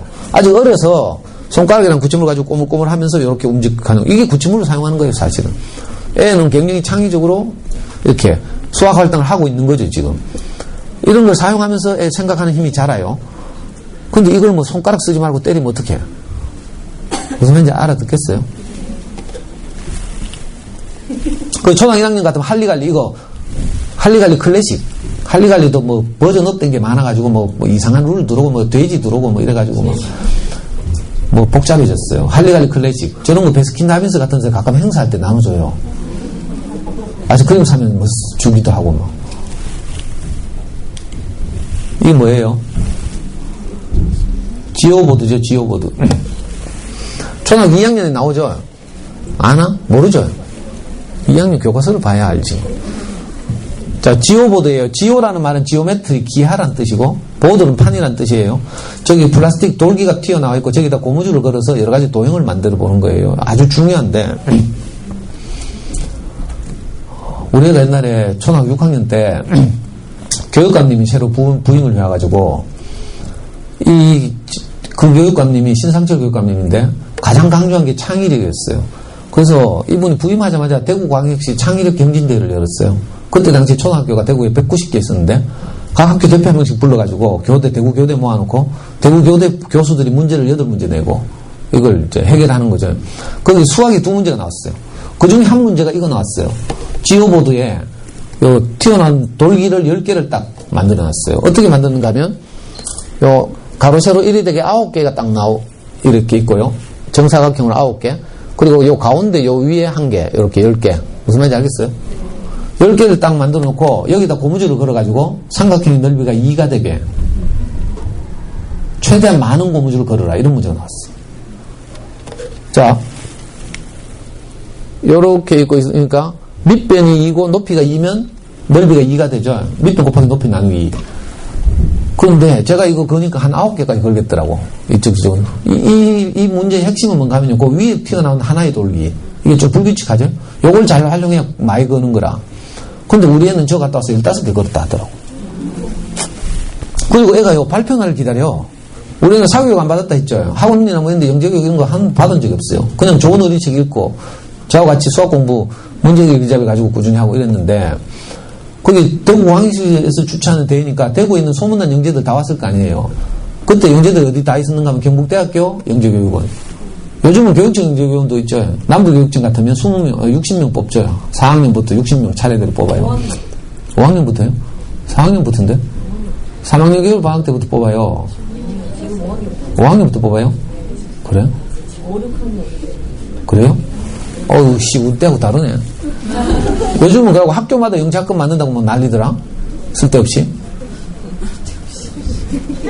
남부교육청 60명 뽑아가지고 20명씩, 성서에 20명, 대곡에 20명, 이 동네 20명, 이래가지고 따로 일주일에 한 번씩 수업하잖아요. 우리 애도 그 수업했어요, 중학교 때. 근데 하여튼 이런 시험이 나오잖아요. 거기서 15개를 거뒀다 하더라고. 그리고 발표를 기다려요. 저는 상처받을까봐 기다리지 말라 했거든. 우리는 단기적인 목표를 가지고 이렇게 아이를 키운 게 아니라서. 근데 진짜 발표 날이 됐어요. 우리 몇 등 했게요? 뭐? 1등? 에이, 참. 아니, 경북대학교 영재교원에서 다 나왔는데 어떻게 1등 해요? 그때 1등 1명이 금메달, 2등 3명이 은메달, 3등 5명이 동메달 줬어요. 우리 5등 했어요, 거기서. 8문제가 나왔거든요. 이런 문제 나왔어요. 은행나무를 지문을 주면서, 은행나무는 지금, 인류 역사가 수억 년이 지났는데 아직도 멸종하지 않고 있다. 뭐 이런 이제 은행나무가 주는 유익을 쭉 써놓고, 문제가 뭔지 알아요? 네 생각에는 은행나무가 왜 지금까지 멸종하지 않고 있는지 생각나는 대로 써라. 이거였어. 또, 솔로몬의 재판 이야기 알아요? 친모 확인 소송. 아기를 하나 들고 두 엄마가 찾아오는 이야기 있죠. 그걸 지문으로 주고, 네가 솔로몬이라면 친엄마를 어떻게 찾아줄 것인지 생각나는 대로 써라. 이 창의력을 테스트하는 게 다 생각나는 대로 써라예요. 이 고무줄 거리는 최대한 많이 걸어라. 이거였어. 자, 그런데 이런 이제 아이들이 이제 우리 앞으로 살아가면서 평가받게 돼 이런 것들이 다 이런 방향이죠.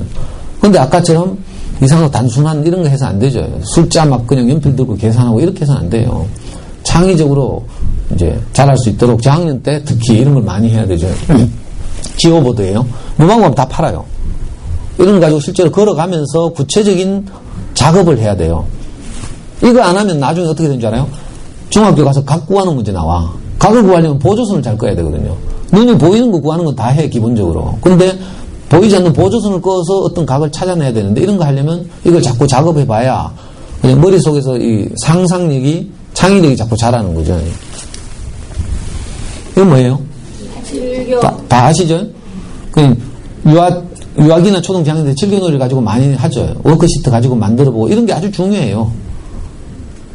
연산만 하는 게 아니라 특히 기하 부분에서, 도형 부분에서 어릴 때 이런 작업을 하는 것이 우리가 눈에 보이지 않는 무엇을 자라게 하는 거예요.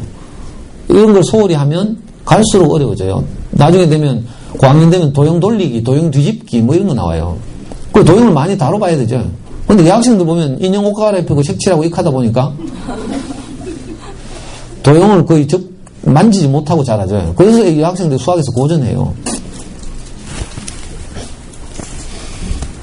자, 아까 칠교놀이라고 해서 서양에서는 펜그램이라고 부르는데 평면을 7조각으로 내고 그걸 가지고 여러 가지를 만들어 보는 거죠. 이번에는 이건 입체를 가지고 하는 거예요. 소마큐브라고 부르죠.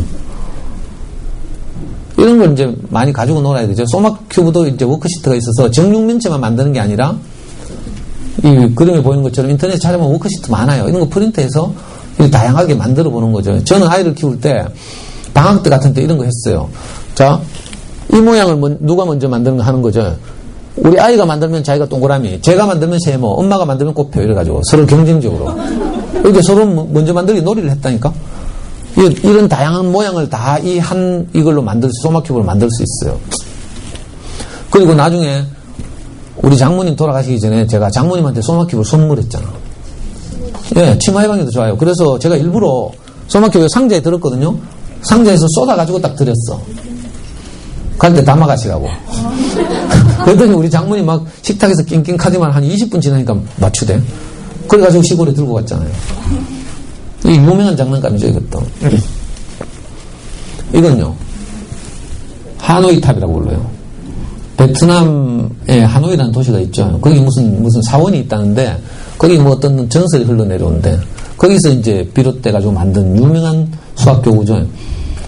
이건요, 아주 간단한데, 여기 원반이 이렇게 있죠? 요걸 옆으로 옮기는 거예요. 규칙은 딱 하나밖에 없어. 작은 원반이 큰 원반 위로 올라가야 되고, 큰 원반이 작은 원반 위로 올라가면 안 돼. 이 9개를 이리 옮겨야 돼요. 어떻게 돼요? 그러면 작은 원반을 여기 두고, 두 번째 원반을 요리 옮기고, 그리고 다시 작은 원반을 이리 옮기고, 뭐 이렇게 논리적인 사고를 계속하고 또 집중력도 있고, 이래야 저 9개를 한쪽으로 옮길 수 있어요. 그래서 저학년 때는 이거 9개 다 하면 안 되고요. 3개나 5개나 이걸 가지고 이렇게 갖고 놀아보는 거죠. 이게 사고력을 키우는데 아주 좋은 장난감이에요.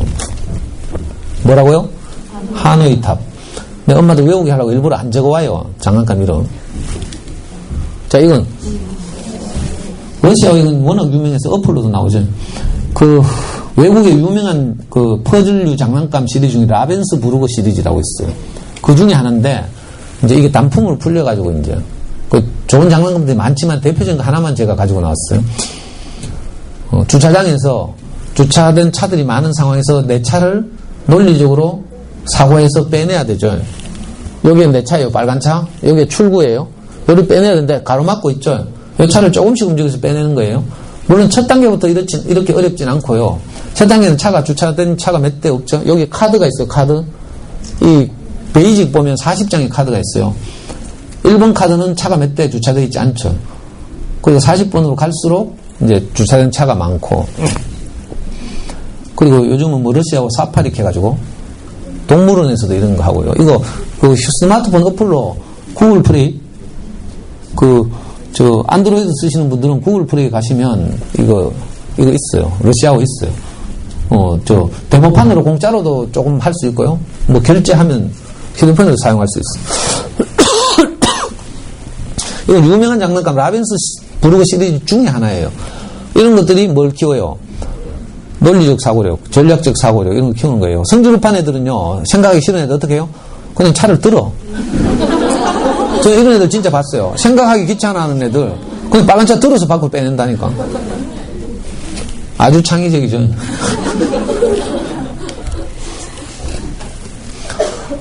그리고 이제 지금 우리 아이들이 사용하는 교과서가 스토리텔링 교과서예요. 스토리텔링 교과서다 보니까 또 사교육 학원들이 교과서 나오기 전부터 막 스토리텔링 이걸 뭐 제대로 못하면 뭐 온갖 협박을 하고 막 이랬죠. 그래서 뭐 스토리텔링 뭐 수학 학원 가면서 따로 만들고 막 마케팅하고 학습지도 나오고 이랬어요. 근데 오히려 우리 아이들이 수학 교과 과정을 쉽게 이해시키려고 나온 게 스토리텔링 교과서예요. 그래서 앞에 단원마다 6쪽인가 스토리텔링 해놨죠. 그거 몰라도 되고 사실은. 스토리텔링 교과서에 잘 적응하려면 어떻게 하면 돼요? 책을 많이 읽으면 되죠. 아주 간단해요. 저학년 때는요, 수학적 사고력이 부족해서라기보다는 말귀를 못 알아들어서 많이 틀려요. 1, 2학년 때 시험 치고, 학교에서 시험 쳐보면, 틀린 거 집에서 엄마가 읽어주고 풀라 하면 다 풀어요. 대부분의 경우에. 이게 왜 그런가 하면, 아이들이 어려서 문제가 무슨 말인지 이해를 못 해. 다음 중에서 고르시오 하는데 다음이 뭔지는 모른다니까. 이런 일이 많죠. 그래서 네이버 보면 기상천외한 대답들 많잖아요. 애들 시험지. 이게 다 말귀를 못 알아들어서 그래요. 그래서 저학년 때 공부를 잘하게 하려면 어떻게 해야 돼요? 엄마들이 책을 많이 읽어줘야 돼요. 근데 엄마들이 바쁘니까 또 동생 케어해야 되니까 설거지 해야 되니까 니는 이제 학교도 갔잖아. 니가 읽어. 막 이렇게 한다니까. 이게 또 아이들을 힘들게 하는 요소 중에 하나예요. 엄마들이 좀 힘들더라도 애들이 엄마가 읽어주는 소리를 듣고 늦어 터져가지고 지가 눈으로 읽는 것이 훨씬 빠를 때 그들은 답답해가지고 엄마 내가 이렇게 책 줘. 이렇게 한다니까. 그 전까지는 엄마들이 읽어줘야 되고요. 엄마들이 힘들잖아요. 아빠들이 도움을 청해야 되고요. 그죠? 그리고 글씨 적은 책을 읽어주면 돼요. 그림책. 엄마들이 그림책을 얕보고 우습게 여겨. 저는요, 지금 우리 6학년 애들하고 인문학 수업 하는데 그림책 가지고 해요. 그림책 중에서 차별, 평화, 평등 이런 걸 주제로 한 고학년용 그림책 얼마나 많은지 몰라. 꼭 읽기 부담을 주면서 막 글밥 많은 책 막 이런 것만 생각하면 안 되고요. 옆집 애들 놀러 온다고 막 거실에다 전집 도배해놓고 막 그 아무 짝가 쓸모도 없죠. 전집 쳐다보다 우리 애 쳐다보다 전집 쳐다보다 우리 애 쳐다보다 언젠간 읽어주겠지 하면서 그 카다 애 늘른다니까. 지금부터라도 애들이 정말 좋아할 만한 그죠? 세계적인 좋은 그림책들이 많이 있어요. 그런 걸 애들한테 이렇게 해줘. 학교 도서관이 많아요. 요즘 이 동네 같으면 아파트 도서관도 다 있죠.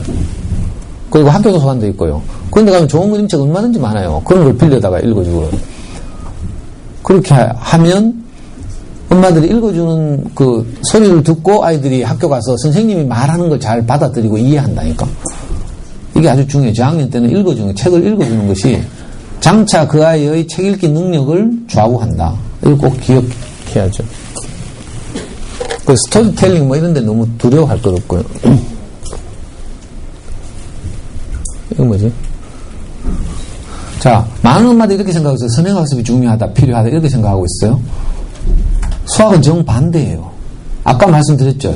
교육과정이 나선형이 아니라 단선형 구조다, 우리나라는. 그래서 겹치는 부분이 없기 때문에 그죠? 빵꾸가 나면 오히려 더 큰일이다. 근데 다 선행학습하고 있어요. 학년이 높아갈수록 그렇죠. 근데 이렇게 선행학습하고 막 했는데 나중에 수능 가본 평균이 30점이래요. 우리 영남고등학교 다녔잖아요. 영남고등학교 딱 들어가니까 공부 잘하는 애들을 우리 아이 들어갈 때 그 신입생 610명이었어요. 610명 중에 50명인가를 뽑아가지고 특설반 만들더라고. 우리가 특설반 들어가더니 이틀 만에 아빠 나 정신병 같아서 못하겠어. 좀 빼줘 하더라고. 근데 학교하고 싸워가지고 뺐어요. 그러니까 우리 아이는 3년 내에 야자를 자기 교실에서 했어요. 특설반 안 가고. 근데 우리가 이틀 딱 가보더니 하는 말이 특설반에 딱 가니까 동시에 애들이 다 수학의 정석을 꺼내더래. 야자 시간에. 고등학교 가면 60%를 수학 공부해야 되는 거 알죠? 몰라요? 고등학교 안 다녔나? 고등학교 가면요, 수학 공부 양도 많고 난이도 높고 입시에서 가장 중요하기 때문에 아이들이 자기 공부 시간에 60%를 수학 공부해야 돼요. 그리고 30%는 영어 공부해야 되고요. 10%는 나머지 공부. 그 공부는 시간이 없어 못하고. 이게 현실이에요. 그래, 특수반 들어가니까 다 공부 잘하는 애들 수학의 정석을 다 꺼냈어요. 딱 보니까, 우리 애는 수학의 정석 10-가 자기 학교 진도보다 2달 빨랐어요. 선행학습이 아니라 자기 페이스를 유지하면서 공부를 한 거죠. 그런데 대부분의 아이들이 공부를 잘하는 특수반 애들이니까 다 수학 1, 수학 2, 미분과 적분, 뭐 이런 걸 꺼내가지고 수학 공부를 하더래. 근데 고등학교 가면 3월 둘째 목요일인가? 이런 거 첫 모의고사를 치죠. 첫 모의고사를 쳤어요. 610명 중에 100점이 2명인가 밖에 없었어요. 이상하네요. 첫 모의고사는 중학교 전과정을 평가하는 거거든요. 그냥 중학교 전과정을 평가하는데 100점이 2명밖에 없다니까? 물론 우리 애가 그 중에 하나예요. 이건 무슨 말이에요? 진도가 문제가 아니라 얼마나 소화하는가가 문제란 뜻이에요. 진도를 다 나갔어도요, 각 진도마다 70%밖에 소화를 못했어. 시험 치면 빵점이에요. 왜? 그 단원에서 문제를 낼 때는 그 단원의 개념들 다 소화하고 있는지를 가지고 문제를 만들어요. 근데 어렴풋하게 60, 70%밖에 이해를 못했어. 그럼 못 푸는 거라. 알아요? 근데 진도를 반밖에 못 나갔어도 나간 진도를 충분히 소화했다면 50점은 받는 거죠. 수학 공부라는 게 이런 거예요. 그런데 전부 진도, 선행 이렇게 생각한다니까. 어디서 또 듣긴 들어가지고 고등학교 가면 수학 공부량이 많다는데 미리 빼야 되는데 그 초등학교에 뺄 일 아니에요. 중학교 가서 이과를 갈 것인가 문과를 갈 것인가에 따라서 조금씩 달리 해야 되지만 초등학교 때 진도를 뺄 일은 아니라는 거죠. 왜냐하면 초등학교 때 6년 동안 배운 수학 공부 양해봐야 이과로 간 고등학생들이 그죠? 자기 시기 동안 공부할 수학 공부량의 19분의 1밖에 안 돼요. 그러니까 6년 동안 배운 게 굉장한 양 같지만 한 칸밖에 안 돼요. 빼봐야 뭐 얼마 안 돼요. 천천히 가도 되고요. 마음만 먹으면 중학교 올라갈 때, 초등학교 6학년에서 중학교 올라갈 때 겨울방학이죠. 2달쯤 시간이 있죠. 그때 그죠? 초등학교 때 못 배운 거 다 할 수도 있어요. 그러니까 혹시 지금 애들이 수학을 정말 싫어하고 어려워하면 좀 늘려도 돼요. 물론 엄마가 강심장이라 해야 되지만 왜냐면 수학에 대한 안 좋은 추억을 좀 지우고 새로 시작해야 되니까 그럴 경우에 한 1, 2년 쉬어도 얼마든지 따라잡을 수 있어요. 그러니까 초등학교 때 진도에 관심을 가지면 안 돼요. 그래서 요즘은 학년군 제도를 도입했죠. 1, 2학년군, 3, 4학년군, 5, 6학년군. 이게 왜 이런지 알아요? 같은 2학년이라도 아직 어려서 1학년 수준밖에 인지능력이 안 자란 애들이 있어요. 그러면 너 1학년 해야지, 1학년. 그렇죠? 근데 2학년이라도 훨씬 빠른 애들이 있어요. 얘들은 연습해도 돼요. 3학년 걸. 이렇게 좀 탄력적으로 융통성 있게 우리 아이의 상태에 맞게 수학 커리큘럼을 짜야 돼요. 일률적으로 똑같이 하면 안 돼요. 학교에서는 그렇게 하지만 우리 아이를 우리가 키우니까 그죠? 집에서는 그렇게 하면 안 된다는 뜻이에요. 이게 무슨 장면인지 알겠어요? 자, 이세돌이 알파고하고 대구 간 다음에 알파고는 기계니까 그 주변에 있던 이세돌의 동료 프로기사들과 함께 모여서 뭐 하는 장면, 복귀하는 장면이에요. 이걸 바둑을 한 판 뜨고 나서 처음부터 다시 놓아보면서 중요 장면에서 야 이렇게 하지 않고 이렇게 했으면 어땠을까? 이걸 해보는 게 복귀라고 해요. 이걸 프로기사들은 아주 중요한 행사죠. 예의예요. 예의.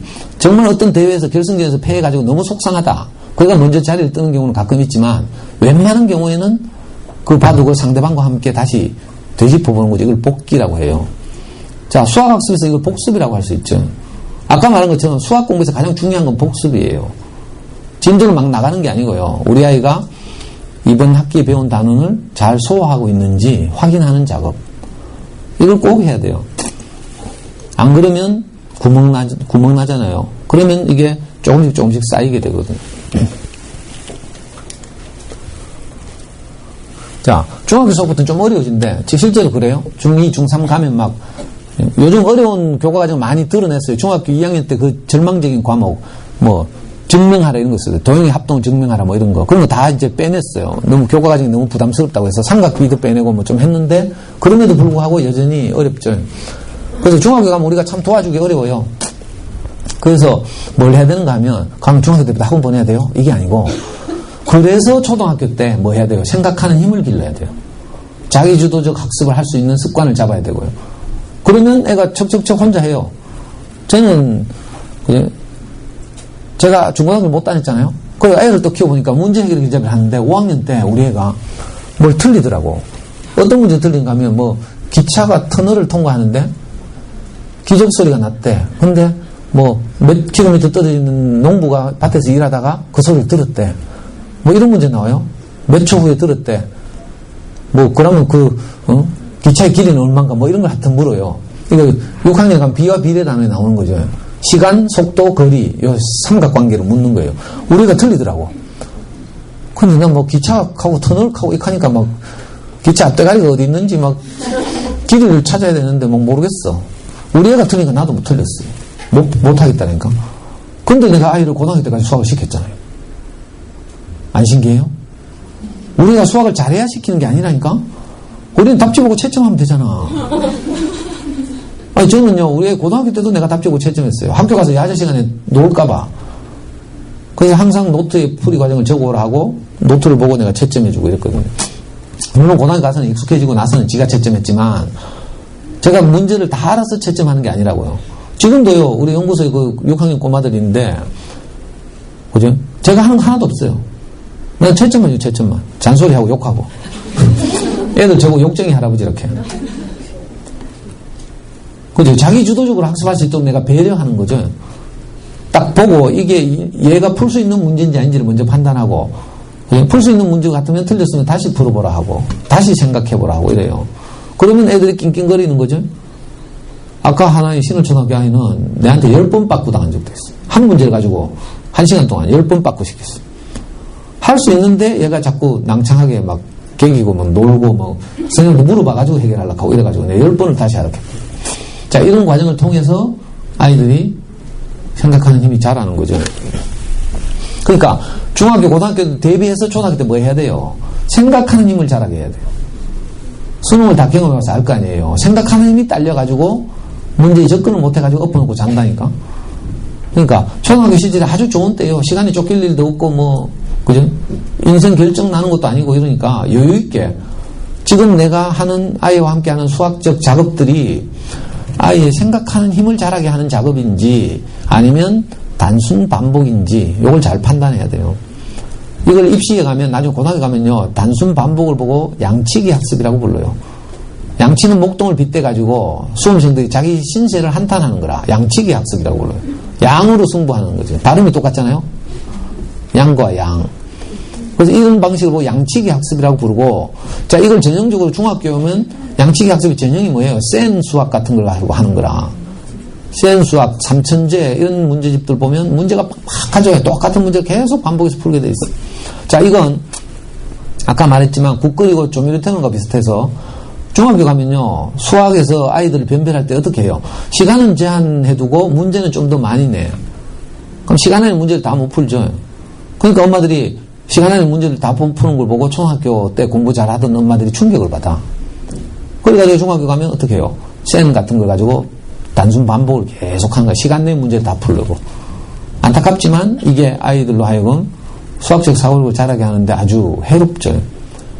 그래서 중학교 때 좀 그죠? 내신 성적과 뭐 아직 중학생이 아니라서 잘 모르겠지만 내신 성적과 생각하는 힘을 자라게 하는 공부 방식 사이에서 항상 갈등하게 돼 있어.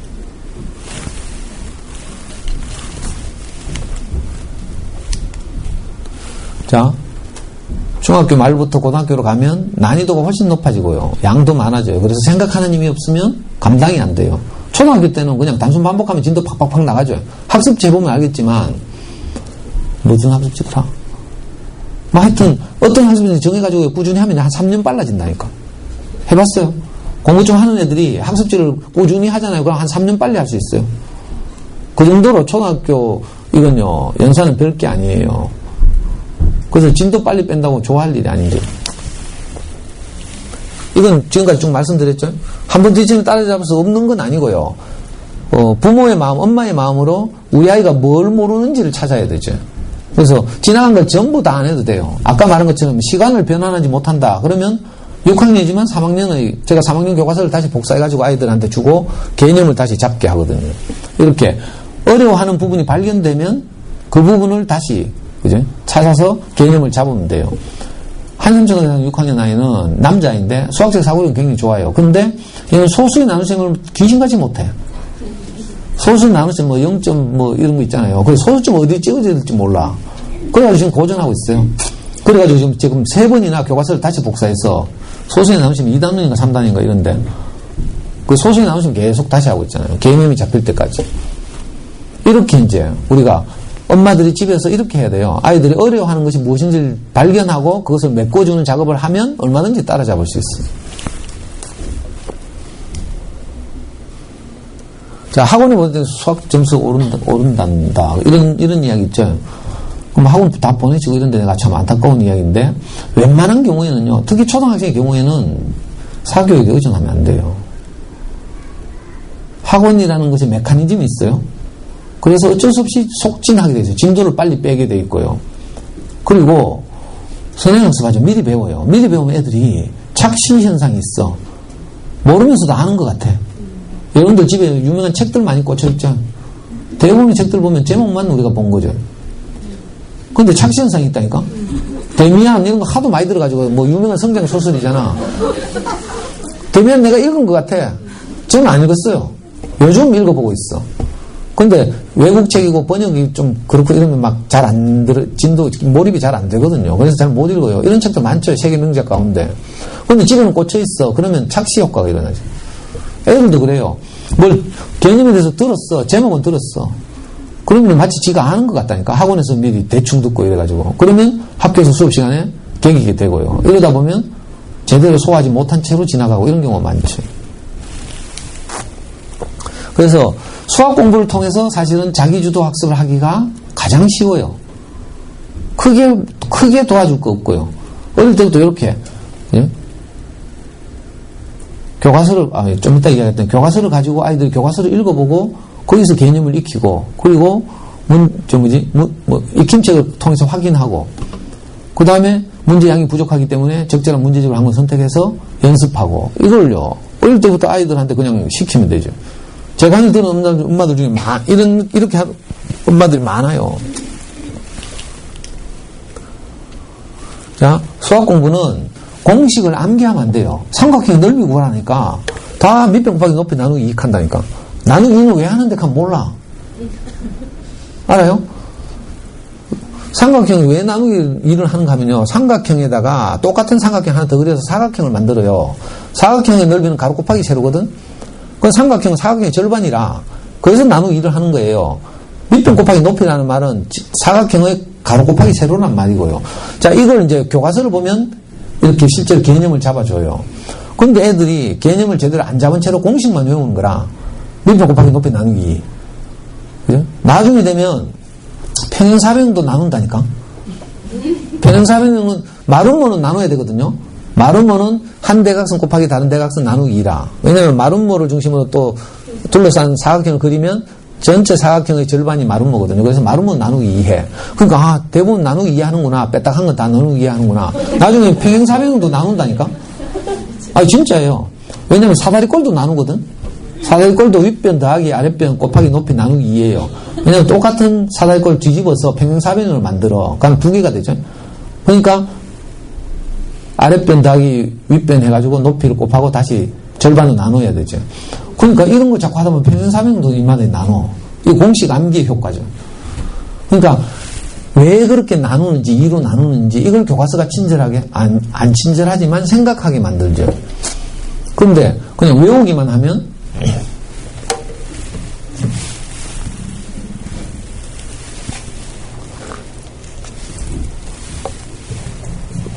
낭패를 봐요. 그래서 뭐 해야 돼요? 개념 학습을 해야 돼. 수학 공부를 잘하려면 지금부터 제가 하고 싶은 말을 하는 거예요. 수학 공부를 잘하려면 반드시 주 교재는 교과서를 써야 돼요. 그래서 근데 지금 교과서들이 다 학교 사물함에 처박혀 있죠? 어떻게 해야 돼요? 잘하시네. 반드시 여분의 교과서를 사야 돼요. 집에. 그것도 지금 3학년이다. 2학년과 4학년 걸 같이 사. 어려워하는 걸 찾기 위해서 직전 학년 것도 있어야 되고요. 또 잘하는 애들 위해서 앞에 학년 것도 있어야 되고요. 그래서 지금 천재교육관 팔아요. 홈페이지. 웬만한 서점에서 교과서 잘 구하기 어렵죠. 그리고 2학기 학기가 바뀔 때 되면 다 품절돼. 미리 지금 2학기 교과서 사야 돼요. 그래가지고 여분의 교과서를 가지고 아이가 학교에서 잘 했는지를 집에서 교과서를 두고 복습해야 되죠. 왜냐하면 교과서가 아이들로 하여금 생각을 하게 만들어요. 불친절하기 때문에.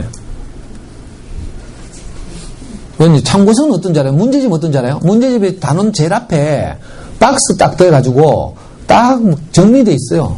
근데 애들이 그거 읽어봅니까? 바로 문제들이 되죠, 풀라고. 엄마들도 그래요, 사실. 우리도 읽기 싫죠.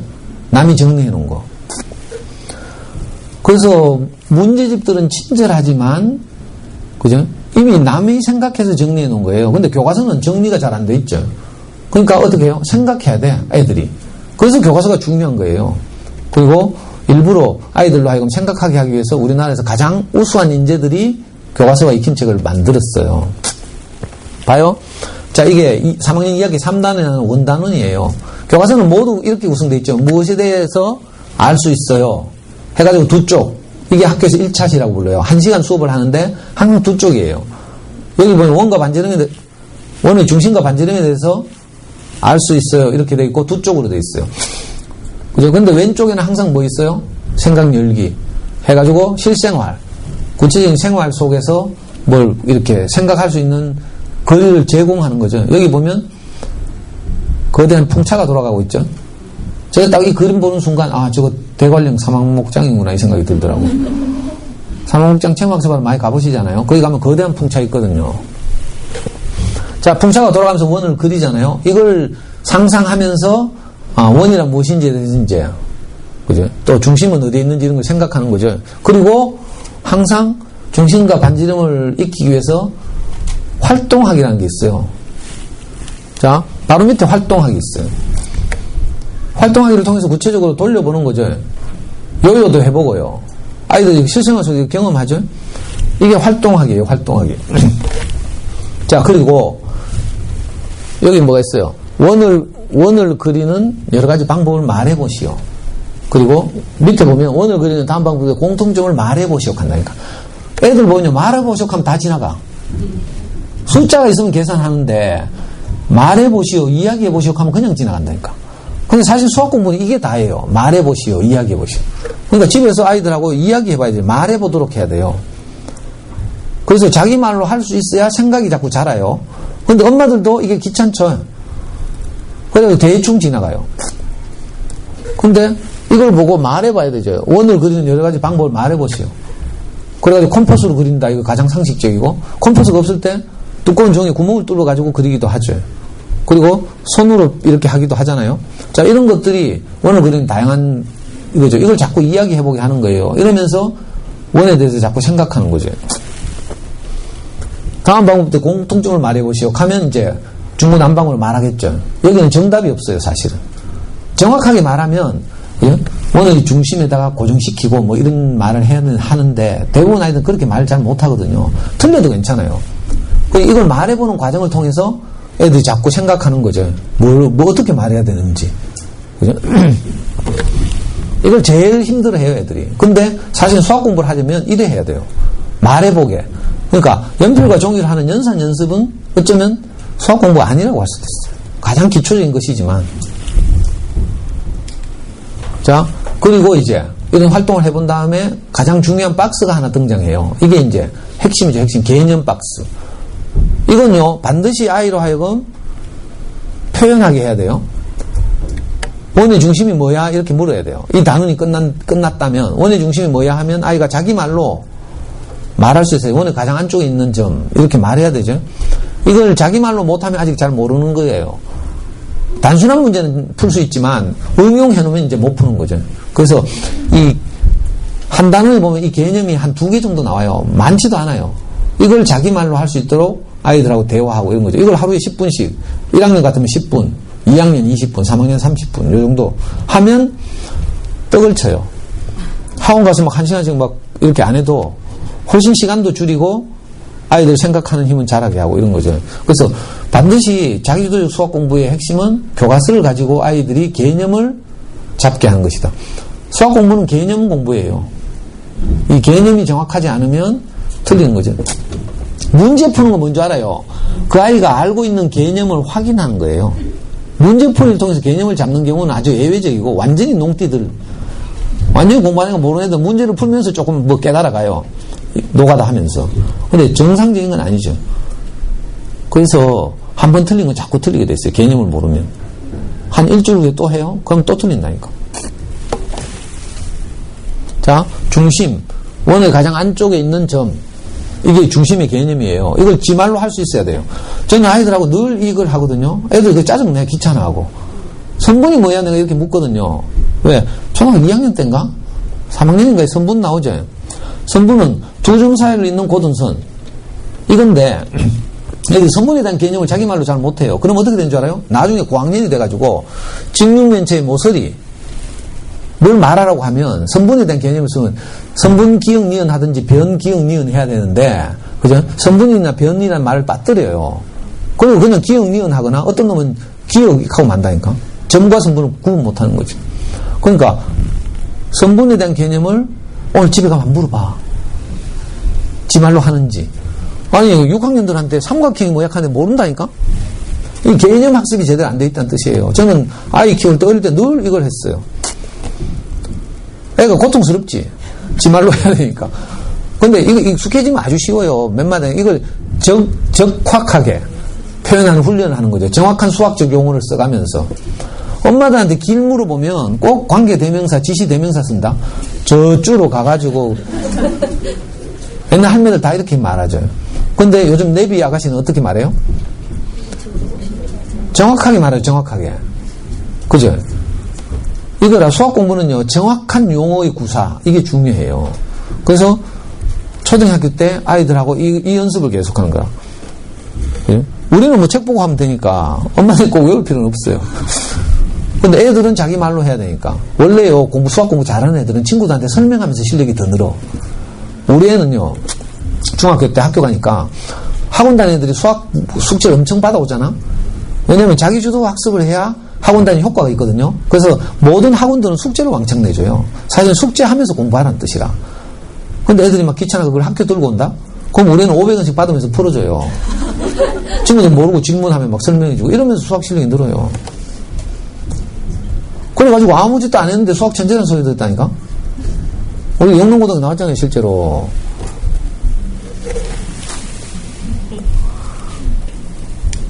자, 활동 2가 있어요. 수학 교과서는 항상 이렇게 돼 있다. 그렇죠? 한 개념을 배우는데, 생각 열기, 활동 1, 활동 2, 마무리.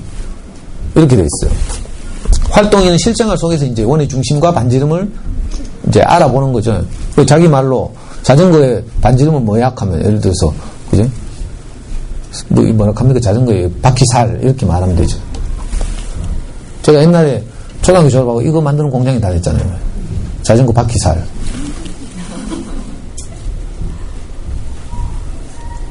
자, 이렇게 잘 했다면 이제 마지막에 마무리, 오른쪽 제일 아래쪽에 가면 마무리라는 단원이 있어요. 그럼 마무리에서는 이제 확인해보는 거죠. 개념을 확인하는 거예요. 자, 개념이 확인됐다면 여기서 이렇게 한 걸 여기서 이렇게 그대로 쓰는 거죠. 고정된 막대기가 원의 중심이고, 그죠? 친구가 들고 있는 막대기 사이를 잇은 고등선이 반지름입니다. 이렇게 표현할 수 있는 거죠. 이걸 연습을 하는 거예요. 이게 교과서가 이렇게 구성되어 있어요. 그리고 여기 다 잘 됐다면 바로 뒤에 아이들하고 노트에다가, 그죠? 한 단원 공부하면 개념이 2개밖에 없어요. 그 2개를 자기 손으로 적어보는 거죠. 나만의 개념 노트를 초등학교 때 꾸준히 적어가요. 자기 말로. 그죠? 이러면서 개념의 중요성을 아이들이 각인하는 거죠. 우리가 이걸 요구해야 아이들도 이걸 중요한 줄 알아요. 대충 문제 풀어가 동그라미 채점해가지고 100점 맞았다 잘했다 하고 막 틀리면 왜 틀렸어 하고 이렇게만 하니까 개념의 중요성을 모르는 거라. 다시 말하자면 수학 공부는 개념 공부예요. 이거 어떤 남자아이가 애들 처음엔 죽으려고 해요. 그래가지고 어떤 애들 막 반발하더라고. 지금 월수초등학교 4학년짜리 아이인데 개념을 노트에 정리하라니까 막 반발하고 왜 이걸 꼭 해야 돼요 하고 막 울고 막 이래가지고 결국은 저하고 헤어졌어요. 지금 이거 4학년 다니고 있어. 애들 이거 특히 머심아들 있잖아요. 머리 좀 좋은 애들은 정말 이거 싫어해. 귀찮아해. 일기쓰기도 싫어하죠. 그래가지고 막 반항하고 막 이렇게 하더라고. 그 엄마가 이걸 설득해야 되는데 엄마는 또 자기 애가 너무 소중하잖아. 안타까웠어요. 지금 생각하면 내가 좀 양보할 거 이 생각도 들고. 그러니까 너무 어린 애들한테 이걸 막 쓰게 하면 좀 힘들 수도 있어요. 근데 사실은 요걸, 이게 뭐야, 한 단어를 공부하고 요거 두 문장 쓰는 거잖아요. 두 네모 박스를 쓰는 건데, 이 정도는 할 수 있죠. 그냥 일부러 어린 양 부리는 거죠, 어린 양. 그래서 제가 버릇 고치려고 하다가.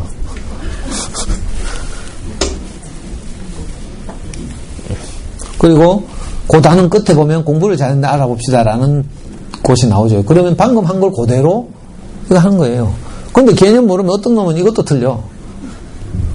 자, 다음 중 반지름을 찾아보시 이런 문제들이 나와요. 기말고사에. 그래놓고 원의 중심으로부터 원의 둘레를 잇는 고등선을 꺼놓기도 하고 또 이렇게 구분선을 꺼놓기도 하고 중심을 안 지나는 선을 꺼놓기도 하고 지름을 꺼놓기도 하고 이래. 그 중에서 반지름이 어느 걸 찾는 거죠. 개념을 정확하게 알고 있으면 아주 쉽잖아요. 그냥 3학년을 예로 든 건데, 그죠? 개념을 정확하게 알면, 특히 서술형에서, 그죠? 반지름을 엉뚱하게 꺼놓고 왜 이것이 반지름이 아닌지 말해보시오. 이렇게 한다니까? 그러면, 뭐라 해요? 반지름은 원의 중심으로부터 원둘레를 잇는 고등선입니다. 이게 반지름의 정의죠. 그런데, 기억은 고등선이 아니라 구분선이기 때문에 반지름이 아닙니다. 이렇게.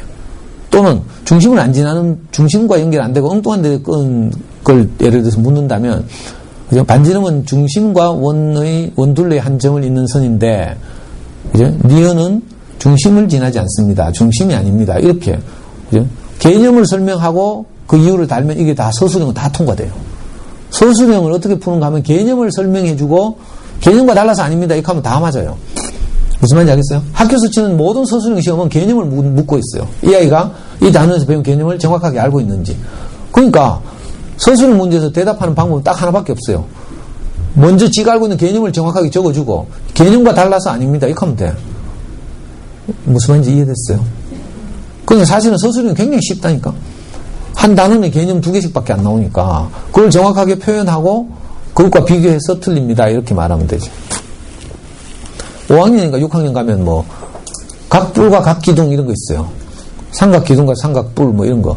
그죠? 그런 거 할 때 위 도형은 왜 삼각기둥이 아닙니까? 이렇게 물으면 삼각기둥은 밑면이 2개고 옆면이 3개인 도형입니다. 이거죠. 무슨 말인지 알겠어요? 근데 삼각뿔은 밑면이 2개가 아니죠. 그래서 밑면이 2개가 아니라서 삼각뿔이 아닙니다. 이렇게 말하면 돼요. 내가 말 거꾸로 했구나. 하여튼 그죠? 개념을 정확하게 표현해주고 개념과 달라서 아닙니다. 이렇게 하면 서술형 다 100점이에요. 황당한 소리 할 거 없어요. 뭐 이상한 거 막 장문하고 이럴 필요도 없어. 박스는 개념을 정확하게 외우고 있으면 되죠. 자, 공부를 잘하는지 알아봅시다. 다음에 이제 아이들이 생각하는 힘을 키우는 문제가 교과서 뒤에 배치되어 있어요. 모든 단원의 뒤에 보면 엄마는 모르나? 모르죠. 모든 단원의 뒤에 보면 공부를 잘하는지 알아봅시다 있고 그 다음에 문제 해결이라는 게 있어요. 이 문제 해결 단원이 뭔가 하면요. 수학 공부를 좀 하는 아이들이 생각하는 힘을 키울 수 있도록 폴란드의 유명한 수학자 폴리아라는 교수가 그죠? 모든 지구상에 있는 아이들에게 수학 공부를 시키는 방법을 제안했어요. 전국 교수 뭐 이렇게 세계 교수 뭐 어떤 회의에서 컨퍼런스에서 이 폴리아 교수가 제안한 문제 해결의 4단계라는 게 있어요. 이 문제 해결의 4단계를 그대로 뺏긴 게 문제 해결의 길잡이예요. 폴리아 교수가 말한 문제 해결의 4단계, 이걸 우리 교과서에 보면 매 단원마다 있다니까? 문제 해결이라고 돼 있죠? 이건 좀 어려운 문제인데, 시간이 없어서 생략하는데요. 자, 보면, 문제 해결의 첫 단계는 뭐예요? 문제를 분석하는 거예요. 1단계 문제를 이 교과서예요. 제가 3학년 이야기 교과서를 가지고 왔어요. 1단계는 뭔가 하면 문제를 분석하는 거죠. 문제를 어떻게 분석해요? 2가지를 찾는 거라. 하나는 구하려고 하는 것은 무엇입니까? 다른 하나는 주어진 조건은 어떤 것이 있습니까?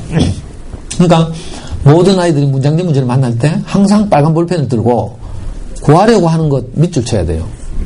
그리고 이것을 구하기 위해서 주어진 조건에 동그라미 하는 거죠. 이 연습을 시켜야 돼요. 보통 애들이 책을 안 읽고 이러면 학년이 올라가죠. 그러면 긴 문장제 문제를 보면 안 읽어. 대부분 그래가 틀려요. 정확하게 읽지를 못해. 막 벌써 보니까 골치 아프거든. 그러니까 대충 막 더하거나 빼거나 뭐 곱하거나 나누거나 이렇게 하고 있어요. 그래서 학년이 올라갈수록 항상 이제 수학공을 좀 한다면 이걸 해야 되죠. 문제 해결의 4단계에 따라서 구하려고 하는 것은 무엇인지 밑줄치기. 제가 아까 말한 신월초등학교 여학생 요거 하고 있어요. 밑줄치기. 빨간 볼펜 들고 있으면서 절대 안 꺼내. 그래서 제가 막 고함을 지르고 막 그래가지고 네가 이번 시험에서 기말고사에서 100점 맞으면 내가 10,000원 쏜다 하면서 그 애가 좋아가지고 있잖아요. 막. 자, 두 번째는 뭔지 알아요? 어떻게 해결하면 좋을지. 문제를 해결하는 방법에는요, 우리는 식시여기밖에 없는 줄 알죠?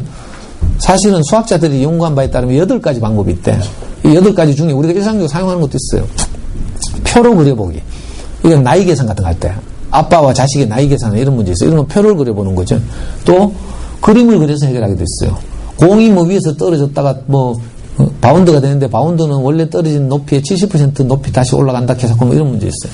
이런 건 공을 실제로 떨어지는 걸 그림 그려본다든지 또 집합 같은 거 이건 벤다이어 그림을 그려본다든지 이런 문제죠. 8가지의 전략이 있는데 이 문제는 이 8가지 중에서 어떤 풀이 방법을 사용하면 좋을지 이걸 결정하는 거죠. 이게 두 번째 단계예요. 첫째는 문제 분석, 그 다음에 해결 전략 선택. 세 번째가 뭔가 하면 풀이의 실행. 푸는 거죠, 이제. 문제를 해결해요. 네 번째는 반성과 검토. 풀다 보니까 시간이 많이 걸려. 이건 뭐 잘못된 거죠. 이 연습을 이제 평소에 꾸준히 하는 거죠. 고학년 같은 경우 특히 이걸 해야 돼요. 문제 해결의 4단계를 따라서. 꾸준히 이걸 하다 보면 아이들 안에 루틴이 생겨요, 루틴. 문제를 만나면 분석하는 거죠. 이게 계속 습관이 된 거죠. 특히 고학년들. 저학년들 이거 하기는 좀 약간 좀 어렵고 수학을 잘하는 애들은 한번 시도해봐도 되지만 교과서 뒤에 이게 있어요. 이걸 보고 문제 해결의 4단계라고 불러요. 그리고 자 교과서를 통해서 개념을 잡았어요. 그리고 익힘책을 통해서 확인해요. 익힘책은 제가 복사 안 해왔어요. 익힘책을 통해서 연습하죠. 그리고 난 다음에 마지막으로 교과서나 익힘책은 문제 수가 너무 적어요. 그래서 뭐가 필요해요? 문제집이 필요하죠. 문제집은 그러니까 교과서의 보조수단이다. 이걸 꼭 알아야 돼요. 그리고 문제집은 여러 번 푸는 게 좋은 게 아니에요. 한 권을 여러 번. 이건 뭐 입시계의 상식인데 한 문제집을 여러 번 푸는 것이 여러 문제집을 한 번 푸는 것보다 훨씬 효과적이에요. 그래서 뭐 문제집 찾을 필요 없어요. 빤한 문제집들. 문제집을 어떻게 고르는가 하면 우리 아이의 수학 성취 정도가 어느 정도 되는가를 먼저 생각하고, 그죠? 우리 아이가 수학을 억수로 잘해. 그리고 반에서 1등 해. 월수에서 1등 해. 자, 이 정도 되면, 아니, 뭐, 교육청 영재반에 뭐, 뽑힐 가능성이 좀 있어. 이 정도 되면, 뭐예요? 수학 심화 플러스 가죠. 학교 단원평가 같은 건 늘 100점 안 돼. 이러면 심화 플러스 가죠. 근데 반대로, 우리 아이는 단원평가 치면 80점이 안 돼. 이런 아이들은 기본 과정, 이걸 기억해요. 왜냐하면 문제집을 선택할 때, 아이의 성취 정도에 맞게 선택해야 되거든요. 자, 이게 시중에 나오는 문제집을 메이저 출판사만 제가 표로 그렸어요. 듣보잡 출판사는 다 빼고, 자, 예를 들어서 천재교육에서 문제집을 낸다 하더라도, 천재교육에서 나오는 문제집들은 난이도가 다 달라요. 교과서의 난이도를 1단계라고 한다면, 내 얘기는 안 듣고 사진 찍을 생각 없어요. 자, 이 표는요, 잠순의 아이들의 소문난 수학공부법 책에 보면 있어요. 자, 천재교육에서 문제집을 내잖아요. 그러면 난이도가 다르다고요. 아무거나 고르면 안 된다고. 아이의 성취 정도에 맞게. 문제집을 고르는 기준은요, 문제집 한 권을 풀었을 때, 오답 처리 안 하고 풀었을 때 정답률이 70% 이상 되는 문제집을 택해야 돼요. 정답률이 70에서 80이 제일 적당해요. 만약에 90을 넘어가면요, 그 문제집을 푸는 효과가 없어. 거의 다 한다고 봐야 되니까. 반대로 정답률이 70%가 안 된다면 아이들이 좌절할 가능성이 있어요. 그래서 보통 정답률은 70에서 80% 정도 되는 문제집이 우리 아이의 가장 적절한 문제집이에요. 그런데 문제 해결의 길잡이 같은 걸 바로 들이대면 어떻게 돼요? 다 망해. 저는 모르고 문제 해결 길잡이를 아무나 하는 줄 알았어요. 그 초창기 강의를 제가 계속 문제 해결 길잡이 소개하고 막 이랬거든요. 10년 전에. 집집마다 곡소리 났어요. 중학교 때는 A급 수학이라는 걸 제가 우리 아이가 하는 A급 수학이라는 걸 소개했는데 A급 수학이 대한민국에서 가장 어려운 수학 교재거든. 대치동에 있는 수학 전문 학원이 하는 교재예요. 그걸 누가 소개해줘가지고 우리 애는 무난히 했어요. 근데 다른 집은 곡소리 나는 거지. 고난도 수학이나 뭐 과고 가는 애들 가장 많이 하는 수학 교재, 영재학교 가장 많이 가는 아이들 하는 게 고난도 수학이나 A급 수학인데 이게 너무 어렵거든요. 그러니까 아이에게 적절한 걸 택해서 조금씩 생각하는 힘을 자라게 하는 게 중요해요. 무슨 말인지 알겠죠? 저학년 때는 비록 심화된 문제집을 못 다룬다 할지라도 아이들이 이렇게 자라다 보면 어느 날 포텐이 터질 수도 있어요. 그래서 수학 공부를 좀 하는 애들은 제가 이걸 추천해요. 3단계, 4단계. 수학을 정말 영재급으로 잘하는 애들은 문제해결 4단계 이런 거 가지고 자기주도적으로 아까 소개한 방식으로 공부하는 게 좋고, 그리고 평범한 아이들 있잖아요. 학교 뭐 기말고사나 이런 데서 8, 90점 맞는다 이런 아이들은 어디 갔노? 천재교육에서 나온 우등생 해법수학 이걸 하거나, 여기는 없는데 우리 연구소에서는 제가 뭘 하는가 하면 미래엔에서 나온 문제해결 길잡이를 만든 회사에서 최근에 만든 문제집 중에 수학 중심이라는 문제집이 있어요. 이것도 이제 평범한 문제집이에요. 그래서 보통 이거 우등생 이거하고 비슷한 수준이라고 보죠. 교과서보다는 조금 낮고, 그래서 이제 이런 걸 적절하게 택해서 개념을 확인하고 연습하는 이런 용도로 써야지 문제집을 주 공부 수단으로 삼으면 안 돼요. 그럼 문제 풀다가 시간 다 가지 개념을 뭐 이렇게 확인하거나 자기 말로 연습해보거나 이런 기회가 없죠. 나중에 언제 어머니도 시간 있을 때 우리 연구소 놀러 오시면 내가 시범을 보여드릴 텐데, 2학기에는 내가 잠수내 영문법 강의를 하기로 엄마들하고 약속해놔가지고 내년 3월쯤 되면 내가 수학공부법을 한 학기 동안 할 거예요. 지금 이 짧은 시간에 벌써 12시예요. 그죠?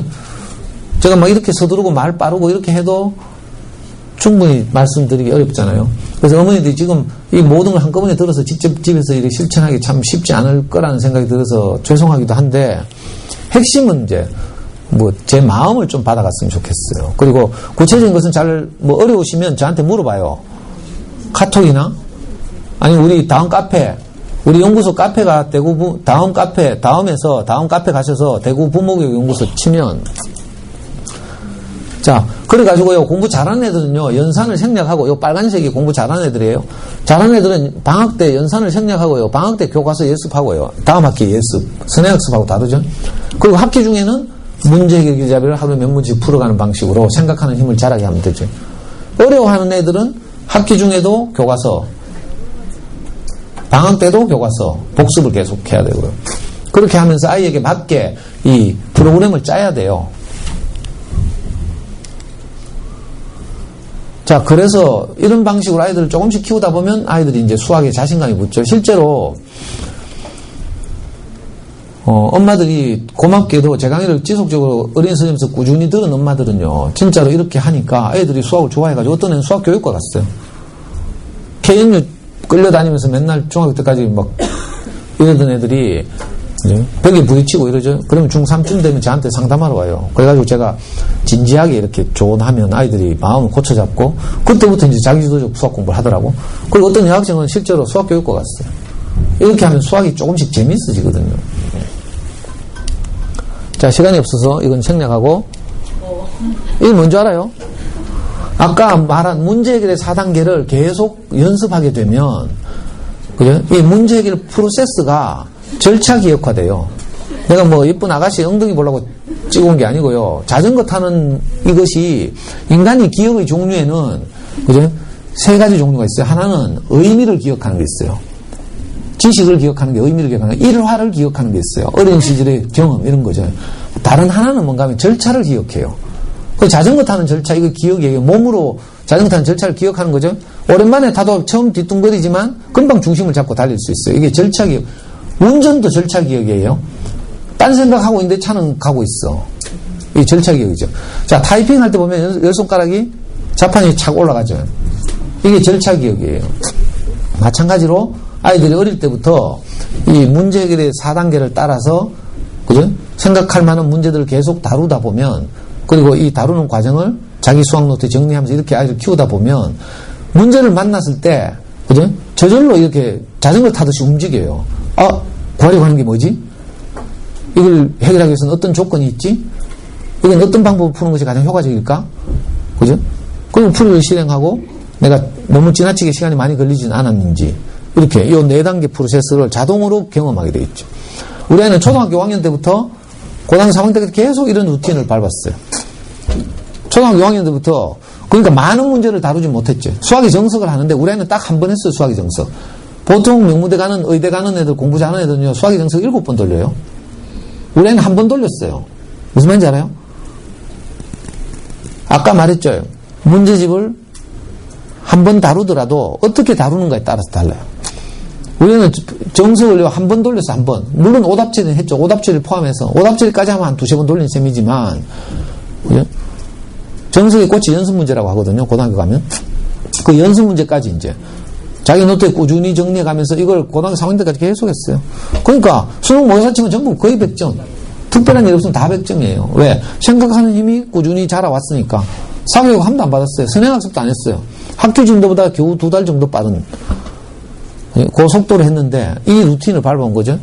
그러면 아이들 몸에 어떤 문제를 만났을 때 이게 저절로 프로세스가 루틴이 최적화되어 있죠. 이걸 보고 절차기억이라고 불러요. 그 절차기억 이야기를 하려고 내 시간 그냥 지나가려고 했는데 엄마들 웃어가지고 내가 12시잖아요. 12시 지금. 애들 1학년들 수업 끝날 때 됐죠. 자, 마지막으로 다음 카페 우리 연구소 오시면요. 제 강의 PPT 이런 게 다 올라가 있고요. 뭐 잠수에 엄마표 영어 하는데 필요한 DVD 목록 이런 거 다 올라가 있어요. 그러니까 필요하시면 참고하시면 되고 또 다른 강의들 있잖아요. 엄마표 영어나 책을 좋아하게 하려면 이런 다른 학교 강의들도 다 동영상으로 찍혀서 다 올라가 있고요. 우리 카페 오시기 싫은 분은 유튜브 검색해도 돼요. 유튜브에서 뭐 잠수네 영어 검색하시면 잠수네 강의 저밖에 없어요. 전국에서.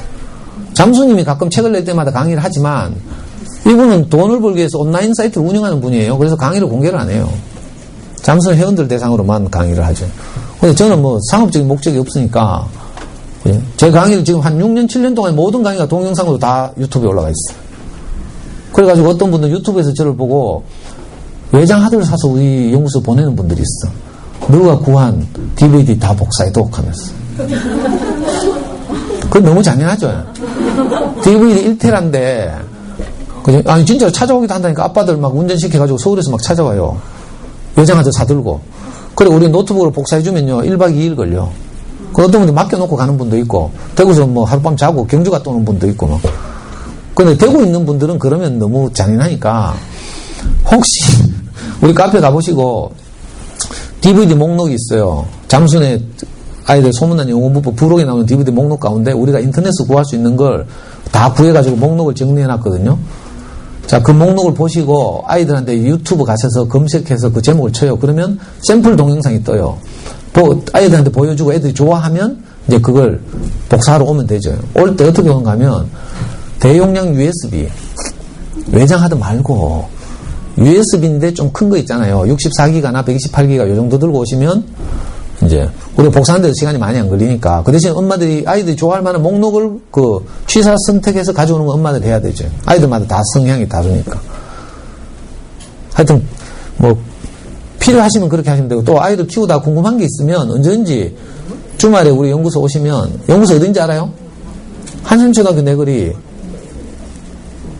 여기 조합남로 끝에 쭉 가다 보면 AK 그랑프리 있는 데 있죠. 내거리. 맞나?